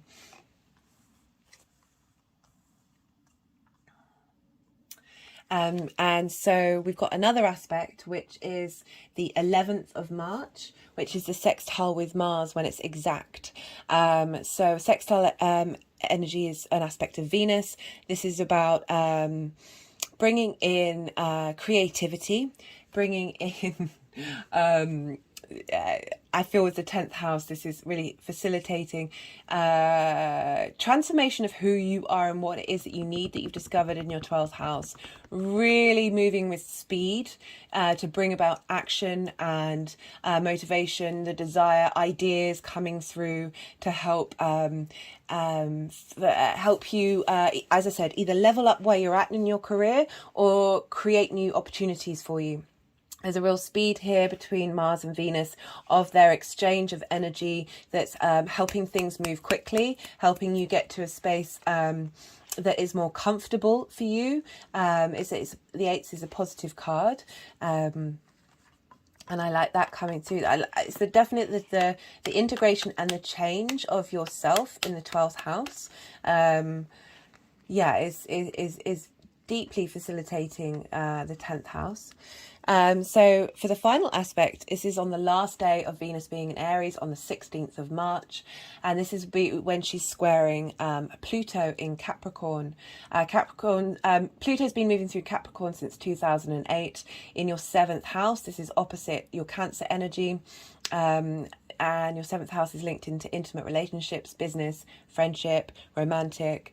This card is really asking you at this time to be receptive and to, this is assisting you in tapping you into your intuition, being able to give, especially with this, with your Cancer energy, we've got a T-square with Pluto, Venus, and the things coming up in the Cancer part of your chart, and this is really helping you get into your intuition about your one-to-one relationships and what it is that you need. As I said, that can be work, romantic, or friendship. Of really tapping into that psychic experience. That there's a sense of illusion with the moon, but I'm not getting that, because there's this harmony aspect and this bringing into creation. I would say, on a side, don't let I wouldn't let your one-to-one relationships, if the energy starts to feel a bit unhealthy, a bit possessive, a bit jealous, a bit restrictive, take a step back, be still. Because these energies can manifest in different ways. There's lots of different vibrational levels. And that is certainly something that could come up with Venus and Pluto squaring each other. But we've got two benefics in your 10th house. There was a part of me that was thinking maybe your one-to-one relationships might get in the way of your career, but I really feel like this is deep transformational energy of helping you integrate between your sense of self and what may seem unknown. It's asking you to trust your instincts about to make decisions, I feel, because it's wanting to go here, and trust in your intuitions and cultivate that. Being able to be a bit quicker on the mark of working out what it is that you want. Perhaps you've had these seven of cups for a while now and you haven't been able to figure it out, and the moon through its instinctive intuitive space is going to help give some clarity to that and help you be able to move forward. It's just, there's a meditation around this time, I feel, might be of great value for you. And then the final card for the energies moving forward is the Sun card, and how these energies are going to manifest long term. The Sun card follows the Moon, having been in that receptive space, that intuitive space. The Sun is all about action and movement and illumination of self. And I like that this is coming through for your 10th house, your career, how the outside world see you. This is such a vibrant card. It's bringing confidence and understanding that we all have divinity within us. This is really, yeah, really helping you shine a light and cultivate your personality and your character in the long term, and the radiance that will shine from you. And bring some real truth and clarity. As I said, it's more of an action card. It's out and about in the day. Great card to come up for the 10th house. It's a positive card. It's asking you to stay true to your principles and what it is that you care about, and not move away from that. And the light that will be shone back on you will be worth the rewards of sticking to your guns. That's definitely something that I see coming through.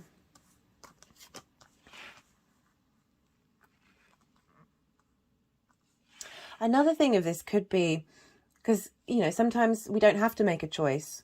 We can have all the things. We can do all the things.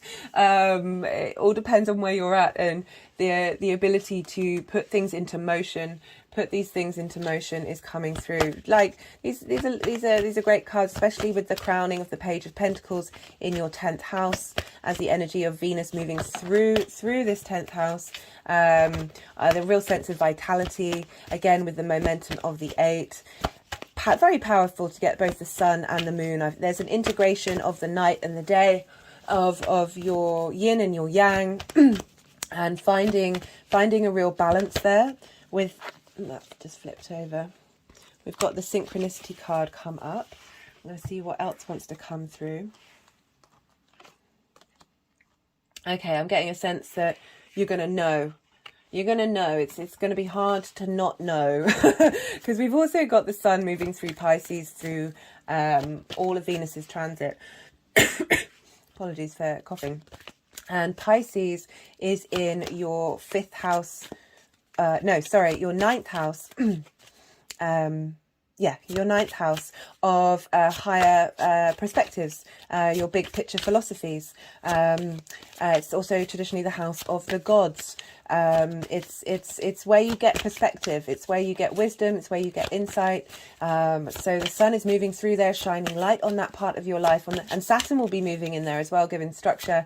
But that Pisces energy is really helping give you clarity. It's interesting. It's tapping on the dog rather than the wolf. I guess linking into taming your intuition, having control over that part of your life that might, the water signs are very much able to tap into the felt sense of knowing, of being, of creating. And sometimes it can also feel a bit confusing, because as water signs, I feel you do tap into the collective energy, and that can get in the way of being able to trust your own instincts. So with this energy coming through, this sense of clarity in the synchronicities of knowing what it is that feels right for you. I just had an energetic release then. These cards aren't wanting to come out.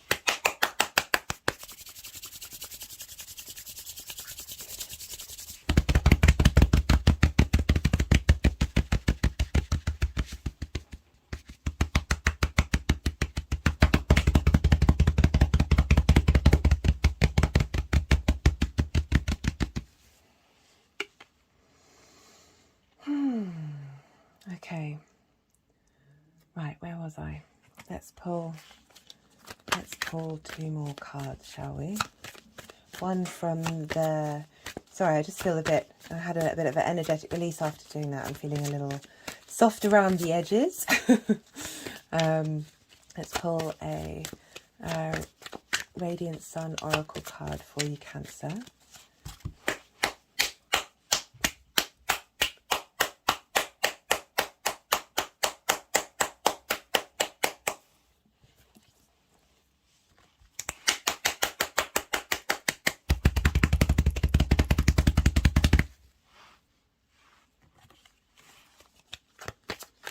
So sometimes they like to do energy work, and the cards refuse to come out until I've done it.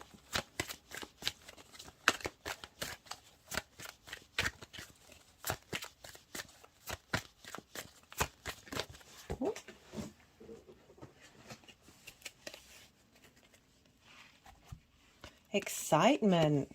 Love that. Mercury in Gemini, this card. Let me hold it up to show you. Love that. Let's get both of these cards. Love that for you. I'm going to pull one last one from the First Light Tarot deck.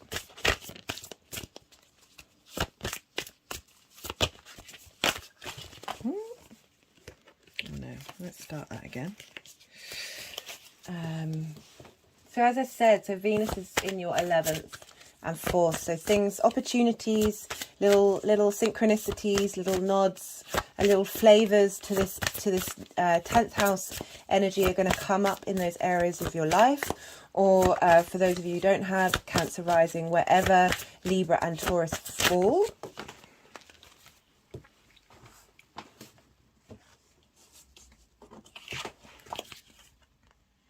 Power, understanding reality. And then we've got source, love and light. Look at that. Look at that, Cancer. Melding those two things together, really bringing in some harmony. I love that for you, Cancer. Let me just hold these up for you so you can see them. I know sometimes I forget and very much get stuck in the moment. Love that for you, Cancer. Anyway, I hope that helps.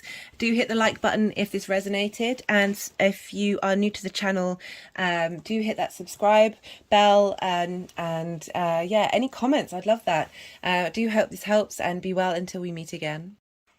Gemini rising, how are you doing, Gemini? So this Venus transit is happening in your 11th house.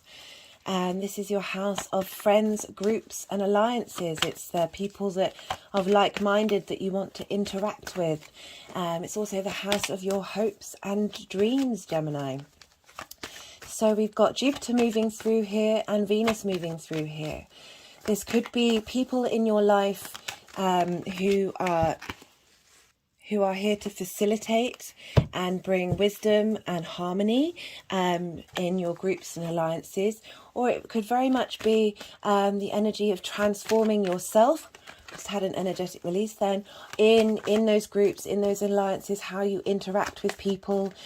We've got Chiron moving through there, helping bring up wounds of how you interact and want to be seen in those groups.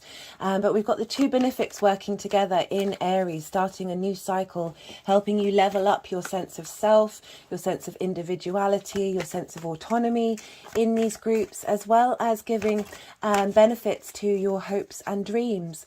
And both these planets are yes planets. They really want to help you out. They don't want to cause you any strife, but they do want to help you expand and connect and be harmonious in those groups, in those alliances, and with the people that you want to meet. So for Gemini, this Venus is sextiling, all this energy in Aries is sextiling your Gemini energy. For Gemini rising, this is happening in your first house. This is your house of self. This is the lens in which your sun sign is embodied in the world through your actions. This is your body, your appearance. This is often how other people see you, who know you intimately. And on a day-to-day basis. So you've had Mars going through here for quite some time. Mars will be leaving at the end of March, so we're not done with Mars in Gemini yet. You've had a retrograde here. You've been reassessing what motivates you, what gives you passion, how you want to be in the world. You may have had things come up in relation to your body. Do we want that now? Okay. We've had things come up in relation to your body and how you see yourself, what drives you in your appearance, and with Mars there could be changes that you may have made to your body that you've had to revise and go over with that retrograde. But with this Venus transit, everything that you've been learning with Mars through the sign of Gemini is being facilitated with growth and abundance and a sense of wisdom with Jupiter. and a sense of harmony and a wish to bring beauty and creativity into that realm, into your sense of self and how you are and who you are in those groups and alliances. So as I said, Mars rules Aries, so where Mars is and adds another layer to the dynamic of Venus moving through Aries. And my hands are just on my knees. That hasn't happened before. Knees can be linked into Saturn and Aquarius. And Saturn's been moving through your 9th house of how you see yourself. It's in trine with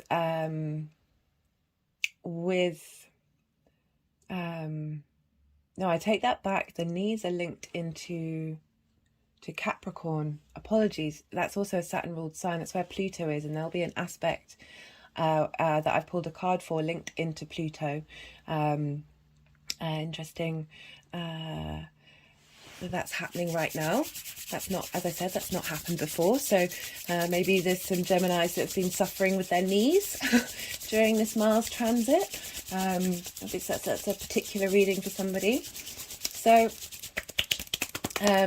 because we have this facilitating aspect of a sextile for you, Gemini, and because we're dealing with a Venus transit, we look to the signs and the houses that Venus rules, and Venus rules your 12th, which is where Taurus is, and your 5th house, which is your house of creation energy. This is the house of amusement, fun, dating, children. And this is Libra, and this is a fellow air sign. Things may crop up in this area of your life. The 12th house, where Taurus is linked into apologies, Gemini, my brain's just going a little bit flat at the moment, is linked into the 12th house, which is the hidden house. The house it's a house of mysteries. It's the concepts in which we create ourselves, or concepts that have created us that may be hidden to us. This energy may be very intimate to who you are, but maybe hidden from other people. It could be energy that you find difficult to incorporate and connect with. When we have 12th house energy, you've had Uranus moving through there. So with that 12th house energy of transformation, of things being changed quite rapidly with Uranus, although that transit is going to be happening for a few years yet. So there's still a lot of work Uranus is doing through that house. But as I said, things may show up here as hints and clues, and another lens in which you integrate this Aries energy that's happening right now. So that's your creation energy that's in a trine aspect to your Gemini energy, helping feed information. And this is opposite the Aries of groups and alliances. So there could be contradictions coming up in your, but I don't see it with the benefics here, because with oppositions it's about bringing things into balance and harmony of your creation energy, of the things that bring you amusement, and how you walk in the world, and more importantly how you walk in these groups, in these friendship spaces, really giving you strength and wisdom in that area of your life. And with there may be things revealed to you to help navigate that space in that 12th house. So we've got some great cards here, great cards for you, Gemini. We've got 2 major arcana, we've got the Fool and the Sun, and we have 2 sevens as well, and 14 makes 6, which is a healing number. I definitely feel that Venus is here to clean things up, to get things more streamlined and in accord with what it is that you desire. And so we have these 2 sevens. Sorry, I'm just waiting to see where these cards want to go, where these energies want to move these cards. because 3 of these cards are linked into transits Venus is going to make during her journey in Aries. And we've got an overall theme and message from Venus, and then finally how these energies are going to manifest. So I'm just going to see how these cards want to be laid out. So we've got the 7 of Pentacles and the 7 of Cups, but we've got this is a very interesting dynamic. I quite like how this is doing. I'm tempted to read the cards like this, but let's see how this is gonna come about. So I will stick to how I've read everybody else's cards. But if you saw the 7 of Cups, which is about choice, going over the Fool, and it feels like the Ace of Pentacles is coming through, which is about a new portal of work, a new lease of life when it comes to work. That there's going to be space for change and for movement, which in long term is going to shine a light on who you are.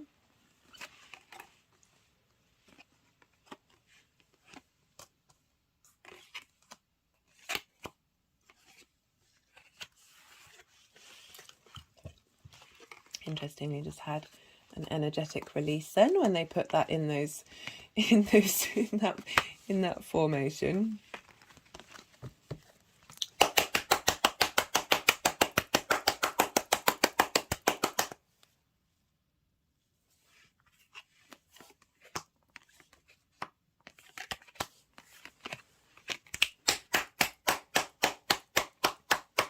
I mean, the overall message that I'm getting from these cards is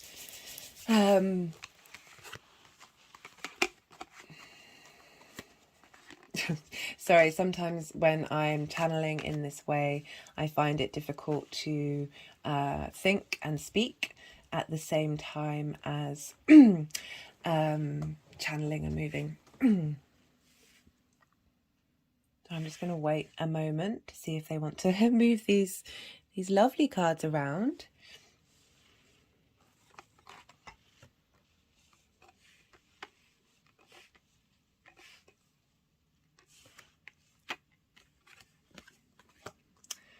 Okay, so I think I'm going to leave these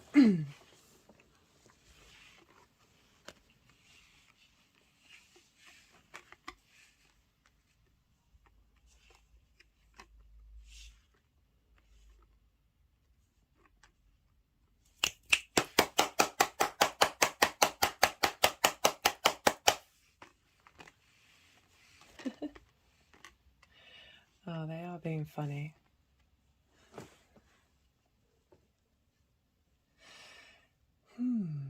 Okay, right, I'm putting my foot down. So we've got the 7 of cups here. This is all about choice. As you can see, all these cups have different things. This is giving you this sense of this ability to dream and contemplate different things and enjoy different things. As I said, you've got these 2 benefics moving through your 11th house. Again, this can be friendship groups and people you want to associate with and draw towards you, as well as your hopes and dreams.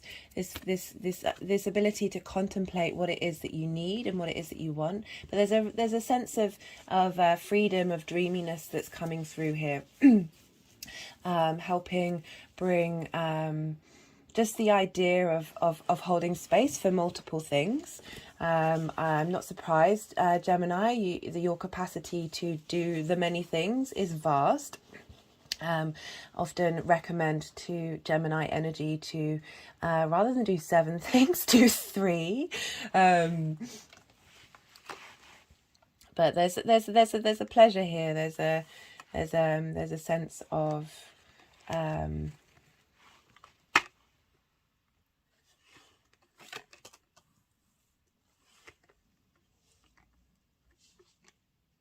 not getting any negative energy from the fact that there's lots of options here.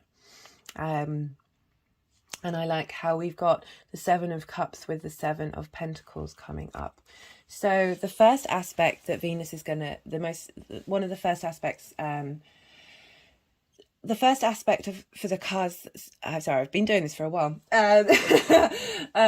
So on the 1st and 2nd of March, we have Venus conjunct Jupiter and Chiron, and squaring the moon in Cancer. So Cancer is in your 2nd house of values, of how you make money, of how you manifest things. It's what it's your value in yourself. So I like this square that you've got here with the moon in her own realm, because the square brings about manifestation into the real world. It can bring about conflict, and if it does, or friction, in a negative sense, excuse me. This is about you tapping into what your emotional needs are, in how you value yourself. And for the Ace of Pentacles to come through, as I said, we've got benefics moving through here, so they're here to facilitate. So the energy that may come through via your 11th house, maybe somebody in a group or alliance that you have, or friendship group, gives you a new idea, a new lease of life for work, because we've got the Ace of Pentacles here. Very potent energy. Aces are portals that we can go through, that revamp and revitalize that area of our life, that you may be able to look at your hopes and dreams and be able to solidify them and put them into the 3D, rather than being in this contemplative emotional state. And the moon is going to help facilitate what it is that you truly need and how you want to move forward. And then the next card that's really, this is a very facilitating journey that you've got here. So the next card for the 11th of March, when Mars will sextile exactly Venus. As I said, a sextile is an aspect of Venus. It's about bringing in creation energy, bringing in harmony, bringing in a desire to be and be in flow.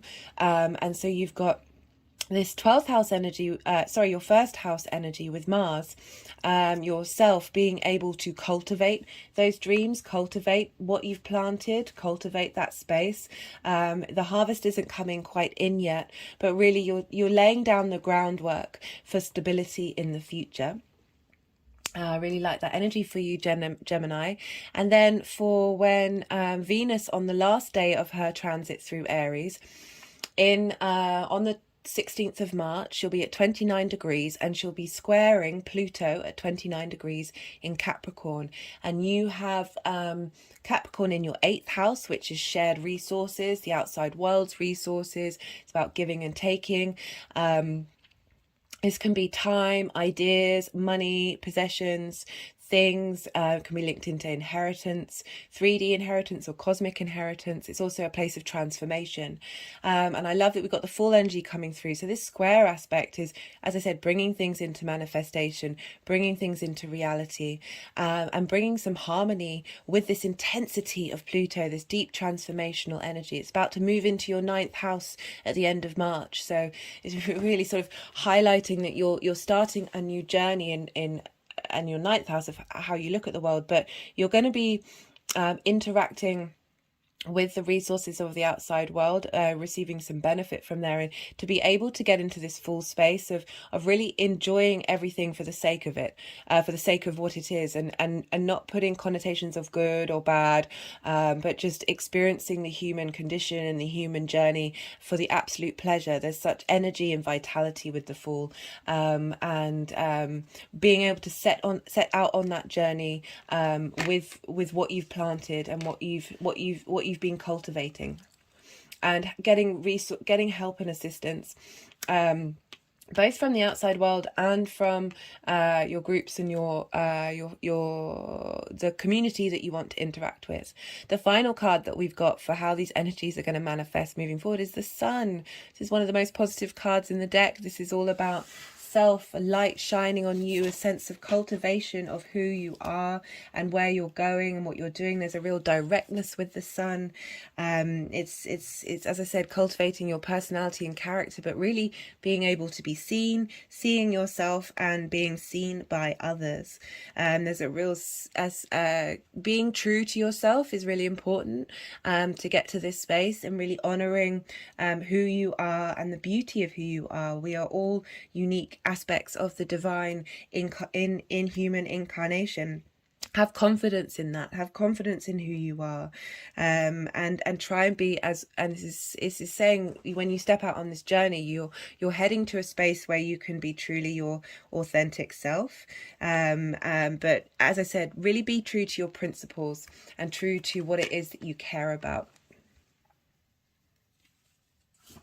Right, let's pull some clarification cards for you, Gemini.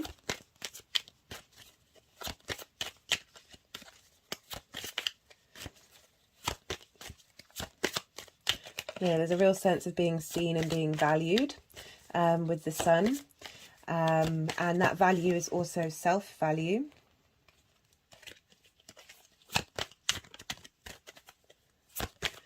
And the Fool isn't trapped by cultural conditions, isn't trapped by self-doubt.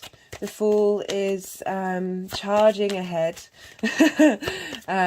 with everything the Fool needs in order to start the new journey. But I like that you're laying the groundwork before that Fool's journey. So there is a sense of knowing where you're headed, but not necessarily knowing the details of how you're going to get there. And that's one of the most important things, is not sweat over the small details, because we can there's a lot of support from the universe when we hold on to our dreams rather than the worries of the navigation to get there. But you're definitely going to be planting some seeds and helping them grow, and setting off on a journey to self-realization and self-integration. Because, as I said, we've got just pulled the isolation card, which is interesting. I'm going to pull another card. Maybe you need to spend some time by yourself to contemplate your dreams, rather than going out into the world so much. And when you sit and meditate and be truly connected to yourself, you will be able to, I'll just show you the card, but it's not necessarily the message that I'm getting through, because you see it's Saturn in Virgo. Virgo's about the details, and there's a seriousness to Saturn and a drive to Saturn to be integral to yourself. So I see that it during this time, yeah, it seems like it's helpful to go inward. But I'm just going to pull some other cards, because it's an interesting energy to come up when this is linked into the 11th house, which is, as I said, linked into groups and friendships. But perhaps it's about what you want to draw towards you, and it's more, this is leaning on the fact that things are going to come up in your 12th house. And the 12th house is all about spending more time to yourself to contemplate. So it could be that even though this is linked into groups and alliances, this isn't necessarily energy so we pulled the innovation card, which is Jupiter in Aquarius. So something interesting and unique is going to come out, I feel, of this contemplation of what it is that you're thinking of. Love this card. Love this deck. It really speaks to my aesthetics.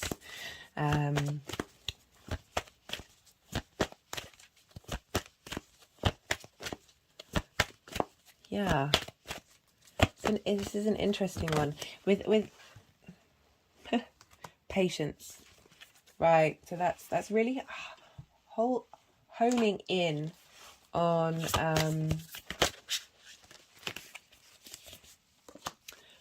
we've also pulled the portal card. I can't remember who that's come up before. Passageways. But yeah, I'm getting.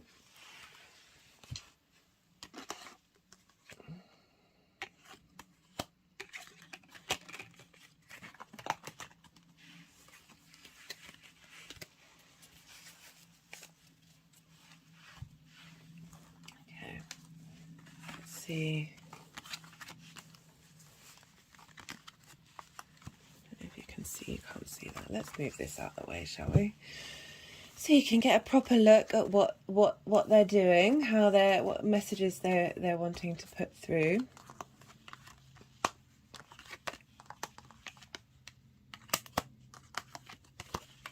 Okay, all right. Oh. Okay, they're just wanting to stack them all together. I'll be interested to see what happens, Gemini, because I know sometimes it can be hard for you to spend time by yourself, but it definitely feels, maybe this is the wisdom of Jupiter and Venus coming through, of needing to take a break. I'll be really curious, because the cards are, as I said, things are, you know, so you'll see this Venus come up in your 12th and your 5th, and yeah, those cards are really hinting at maybe group meditations with friends. Yeah, okay, Gemini, I'd love to hear what you have to say on that, and if anything resonates, please do hit that like button. If you're new to the channel, don't forget to hit the subscribe bell, and yeah, be well until we meet again, Gemini. Maybe slow down a little bit. You'll get there, don't worry, Taurus rising. How are you doing, Taurus? So this transit of Venus is happening in your 12th house. This is your hidden house. This is the house of mysteries, of that which is unseen. This can traditionally be called the house of self-undoing.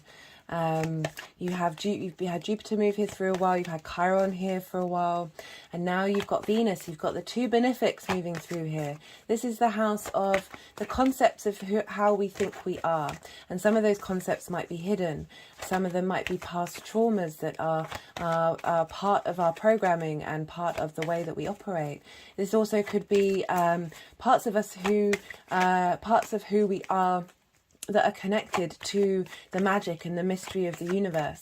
This house, this energy can often be energy that's either very personal to you, that others don't see, or it may be energy that you can see but you can't quite integrate. It's not quite tangible. You can't quite hold on to it. And whenever we have 12th house transits, it's really asking us to. It's also a house of isolation and I'm gonna see if those come out again.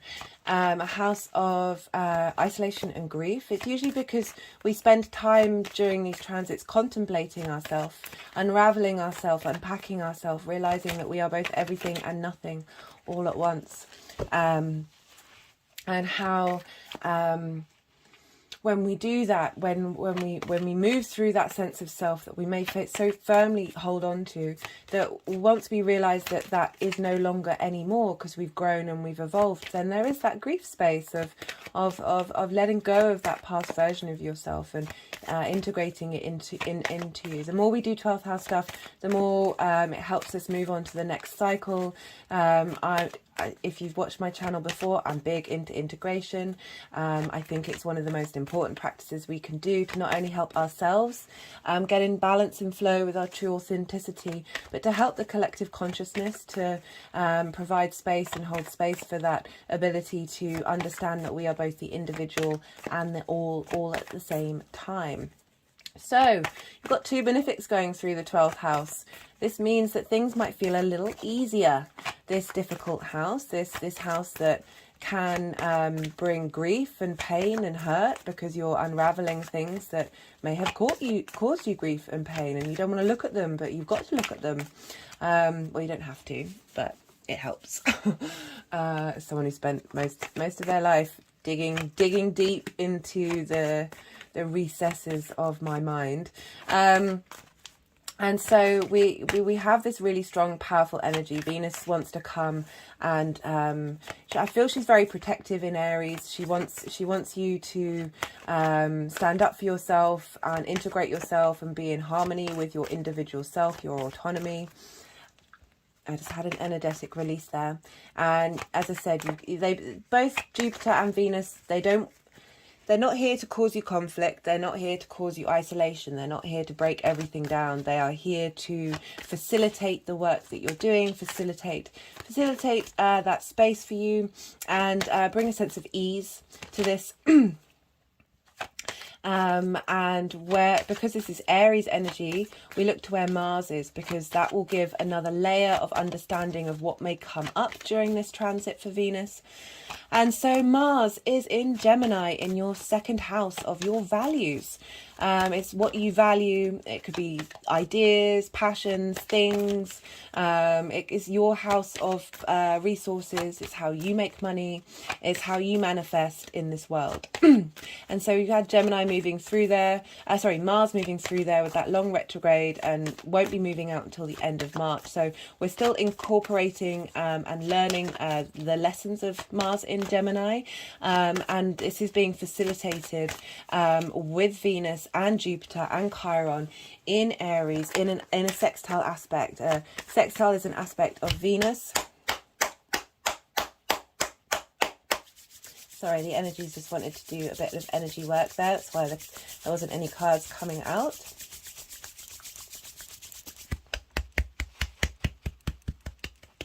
So as I said, Mars is sextiling this energy in Gemini, and we've got more Venus. We've got more Venus energy coming through. Sextiles are an aspect of harmony. They want to bring inspiration, creativity, peace, beauty, sense of streamline, flow to your life. So what Venus is helping uncover and parts of yourself that are going to have an impact on how you value yourself and how you go out in the world and find motivation to bring in your income, to manifest. With Mars moving through there, you've been really learning about what battles you want to fight, what information you want to digest, and how that motivates you to take action. Just had an energetic release there. So that's really they're going to be facilitating each other, helping each other out. This is a great combination to have with this transit. Right, how many cards have we got? We've got one more to come. And so because this is a Venus transit, to add another layer to it, we look to the houses that Venus rules, because what happens to the ruler happens to the houses. And so you want to look to Taurus and Libra. And Taurus is obviously the rising sign, if you've got a Taurus rising, or a sign with strong energy in it, if you're checking it out. And for Taurus rising, that's your first house, your sense of self, who you are, how you embody your sun sign out in the world through your actions, and how other people see you. It's also your body and your appearance. Apologies, so I said that before already. Sometimes my mind goes a little off-piste. So you've got Uranus there. So Uranus has been shaking things up, to say the least, in that area of your life. And so we look to also where Libra is, and Libra is in your 6th house of work, health and routines. So I like this combination with the 2nd, the 6th and the 12th, because we have a trine with Libra, with Mars, and we have the sextile with Aries, and then we have the opposition. So this is some creative energy coming through. So things may come up linked into your work, linked into your how you take care of yourself, because we've got the 1st house and the 6th house combined. So we've got really strong energies of well, this is some powerful energy coming through for you, Taurus. Loving this. I'm just going to see how these cards are going to,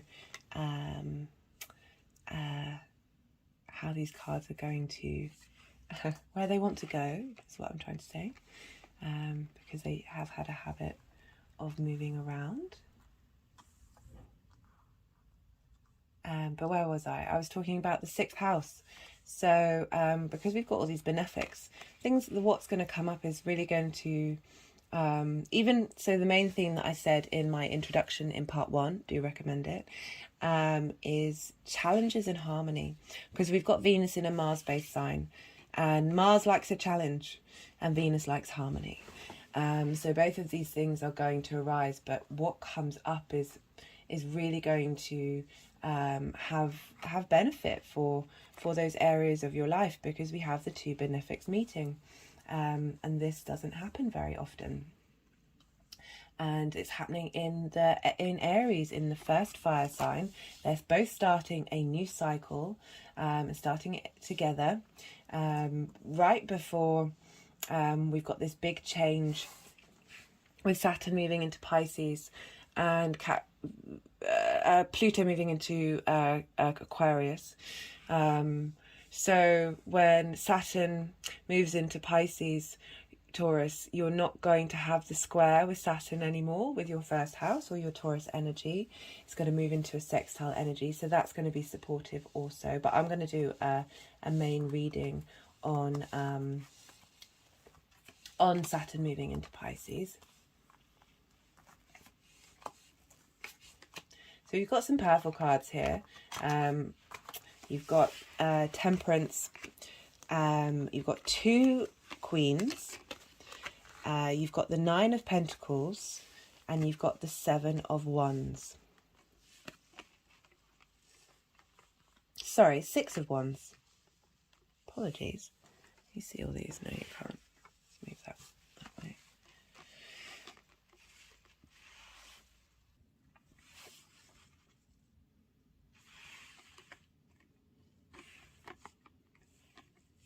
So I'm just going to give it a moment to see if we are done. Lovely, lovely, strong, independent energy. So, for the energy of Venus moving through Aries, we have the Queen of Wands. This is very strong, independent woman. She knows what she's doing. She's full of passion, creativity, and this strength of knowing of who she is and what she is. And I love that this is coming up, Venus moving through your 12th, because this is all about revealing what's hidden, understanding yourself, being sure of yourself, and those things can be difficult to do with the 12th house. But as I said, we've got 2 benefics here. It's really helping you integrate and understand who you are and what you are. She does help. She's got a very infectious energy, and that it's really showing that you've got dedication to be motivated and to overcoming a challenge, that you are able to move through this space and confront what comes in front of you. And it's a really lovely facilitating energy, especially because Aries is a fire sign. Venus is helping bring in just this ease of moving through the world. The Queen knows what they're doing. It's not page energy of starting afresh. There's a sense of leadership, a sense of autonomy, a sense of command. But the Queen of Wands is playful. The Queen of Wands is feisty and fiery. And this is very much the Venus in Aries energy that I'm getting. You're getting a lot of support with her moving through that sign for you. And for the 1st to the 3rd of March, but particularly the 1st or 2nd of March, depending on when you live, Venus is going to be conjunct Jupiter in Aries. And during this conjunct, as well as Chiron, but Chiron's a degree later, so Venus won't conjunct that, I think, until the 3rd. But during this Jupiter conjunction, the moon will be in Cancer, and they'll be squared. And Cancer for you is in your 3rd house of day-to-day things, doing day-to-day things. And the moon, and who you see on a day-to-day basis, it's the house of the goddess, so the moon really likes being here. About bringing your big philosophies into your day-to-day, but the moon is connected to your emotional needs. So during this time, you're going to be able to, during the day-to-day, the things that you do of integrating the things that you've learnt with this 12th house transit. Temperance is all about uncovering the missing parts of yourself, integrating them, tempering them, getting them to all work together in order to create magic. It takes time and patience and self and looking into oneself and really evaluating every single part. And you're being facilitated by Jupiter and Venus conjunction to really bring this into the forefront and help this this temperance energy manifest. It's also called the alchemy card, where we're able to create from ourselves. And as I said before, the 12th house energies is so important to do the work, because this is powerful manifestation energy and magic energy. And so for the next transit of Mars and Venus will be sextiling each other exactly on the 11th of March. So we have Mars in Gemini in your second house of your values. We've got Venus in Aries in the hidden parts of yourself. The work that is being done in the 12th house is feeding into the second. So the Nine of Pentacles, she's super independent. She's made the right choices in order to get to this space of being able to just chill in her garden, chatting to the birds. And I feel that this sextile, this facilitating energy of what you're learning, is really going to solidify what it is that you value and care about, and how you value yourself, in order to then be able to make good decisions to get you to a state of abundance. And then we have, for the final day of Venus in Aries on the 16th of March, she'll be squared Pluto. She'll be at 29 degrees of Aries. Pluto will be at 29 degrees of Capricorn. And you have Capricorn in your 9th house of philosophies and how you map out the world and the universe, and how you interact with it, and where your place is in it. It's also linked into higher education in terms of mastering something. You've had Pluto moving through there since 2008. It's also to do with foreign travel, as in living somewhere for a period of time in a place that isn't familiar to you in order to get a new perspective. And it feels that with this square, which is helping bring things into reality, you're really being able to find deep wisdom and being able to ground yourself into the cycles of nature. And the Queen of Pentacles is great at giving advice. She's, as I said, she's incredibly grounded. She's the space of abundance. She's very helpful, and very there's as it is similar energy to the Empress, of really being able to connect into the tangible world and bring things into fruition. So this is coming about. This is one of like the last messages of it's the last time we'll have Venus square Pluto in Aries. So the final card of how these energies are going to manifest long term is the Victory card. This is the Six of Wands. This is about having gone out and fought battles and done the things for the collective good. You're coming back and you're being celebrated. It's about being part of something bigger than you, but also receiving the dues that you deserve, and whether that's the dues you give yourself or the dues that the collective around you give you, it doesn't really matter. It's a sense of being of holding a space of acknowledgement for yourself or by others of the things that you've done and the work that you've achieved and the passions you've carried forward, because this figure is about to go and have a big celebration and be able to relax. So there's a lot of abundance cards here. There's a lot of strength here. And I'm not surprised with Uranus going through Taurus. So that's certainly a transit to make note of. And can often bring about big radical changes in a very important part of your life, and it feels that you have really used that energy to be able to create the life that you want in moving forward.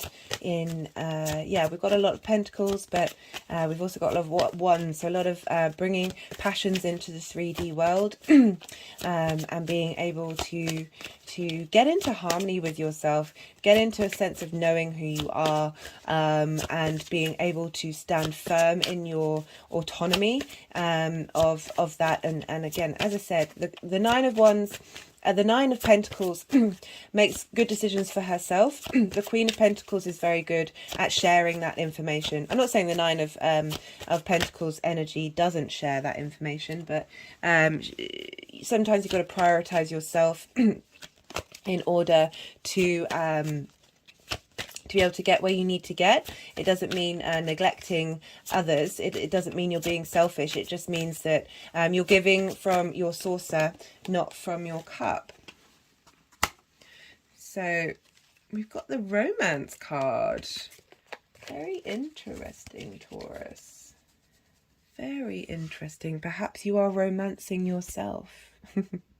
My hand just went on my heart chakra then.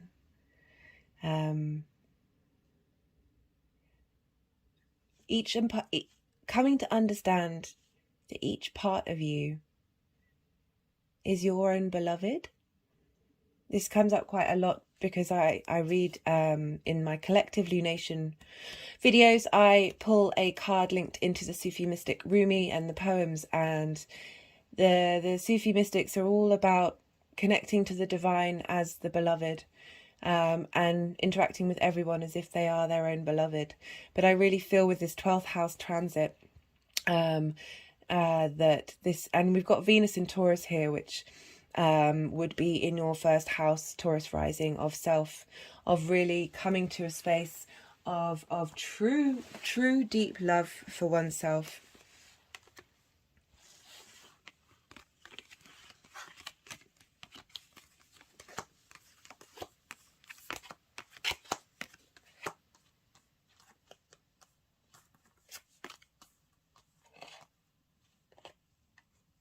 So do go check out the introduction where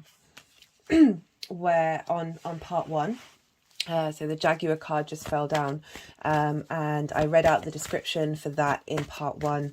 I mentioned it at the beginning of this main video, but if you didn't go and watch it, I recommend going to check that out, and then you'll get more of an understanding of why the Jaguar card is linked into the energy of Venus moving through Aries, and it's been put with the Queen of Wands, if you can see that, and really asking, she's defending you, and protecting you, and protecting every part of you, defending every part of you, really holding space for, it's the very sort of the protective mother energy coming through.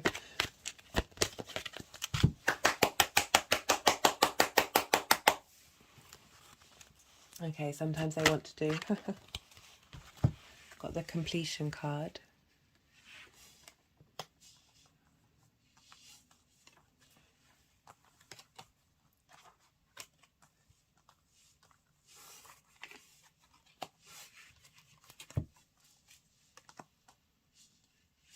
Let's pull a card.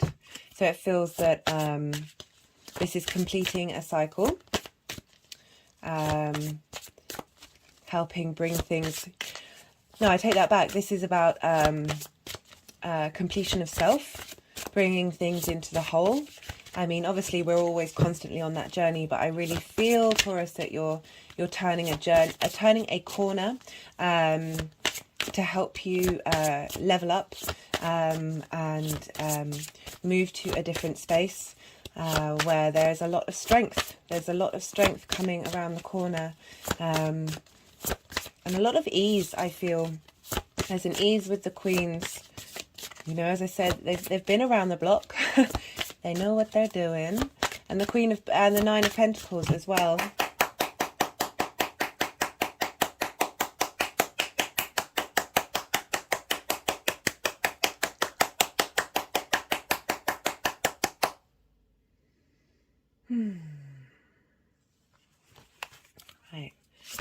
pull a card from the First Light Tarot.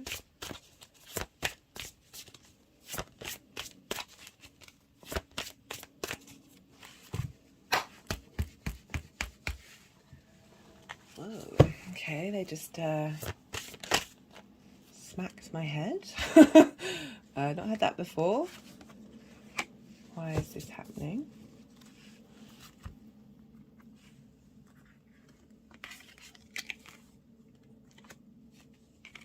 Aries does rule the head. So maybe by tapping my head, they're helping jog out the hidden things. So, yeah, you... Let me...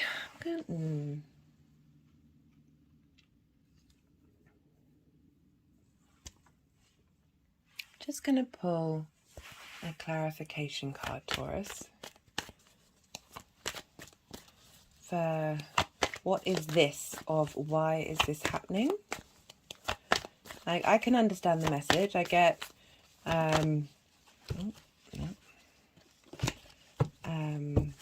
why is this happening? What is this in the why is this happening?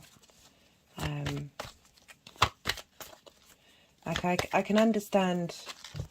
Okay, this card's not wanting to come out.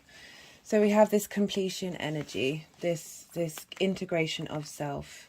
Perhaps you're wondering what's the point of it, but I feel like I've talked about that. I kind of feel like this is self-explanatory, but there's a part of me that wonders if it is. Okay, let's see if they wanted a card from the First Light Tarot. Woo.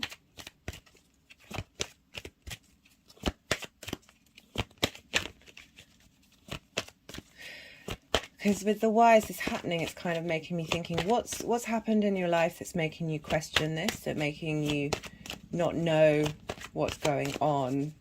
But then the 12th house is the hidden house. So it might not seem that obvious to you about why you need to go through these things, why you need to do these things. And temperance is the answer. I recommend getting this card out if you have a tarot deck and meditating on it. And yeah, let's hold these up for you, Taurus. Love this. I really hope this helps. Do hit the like button if this resonated. If you're new to the channel and haven't subscribed, don't forget to hit the notification bell. And be well until we meet again.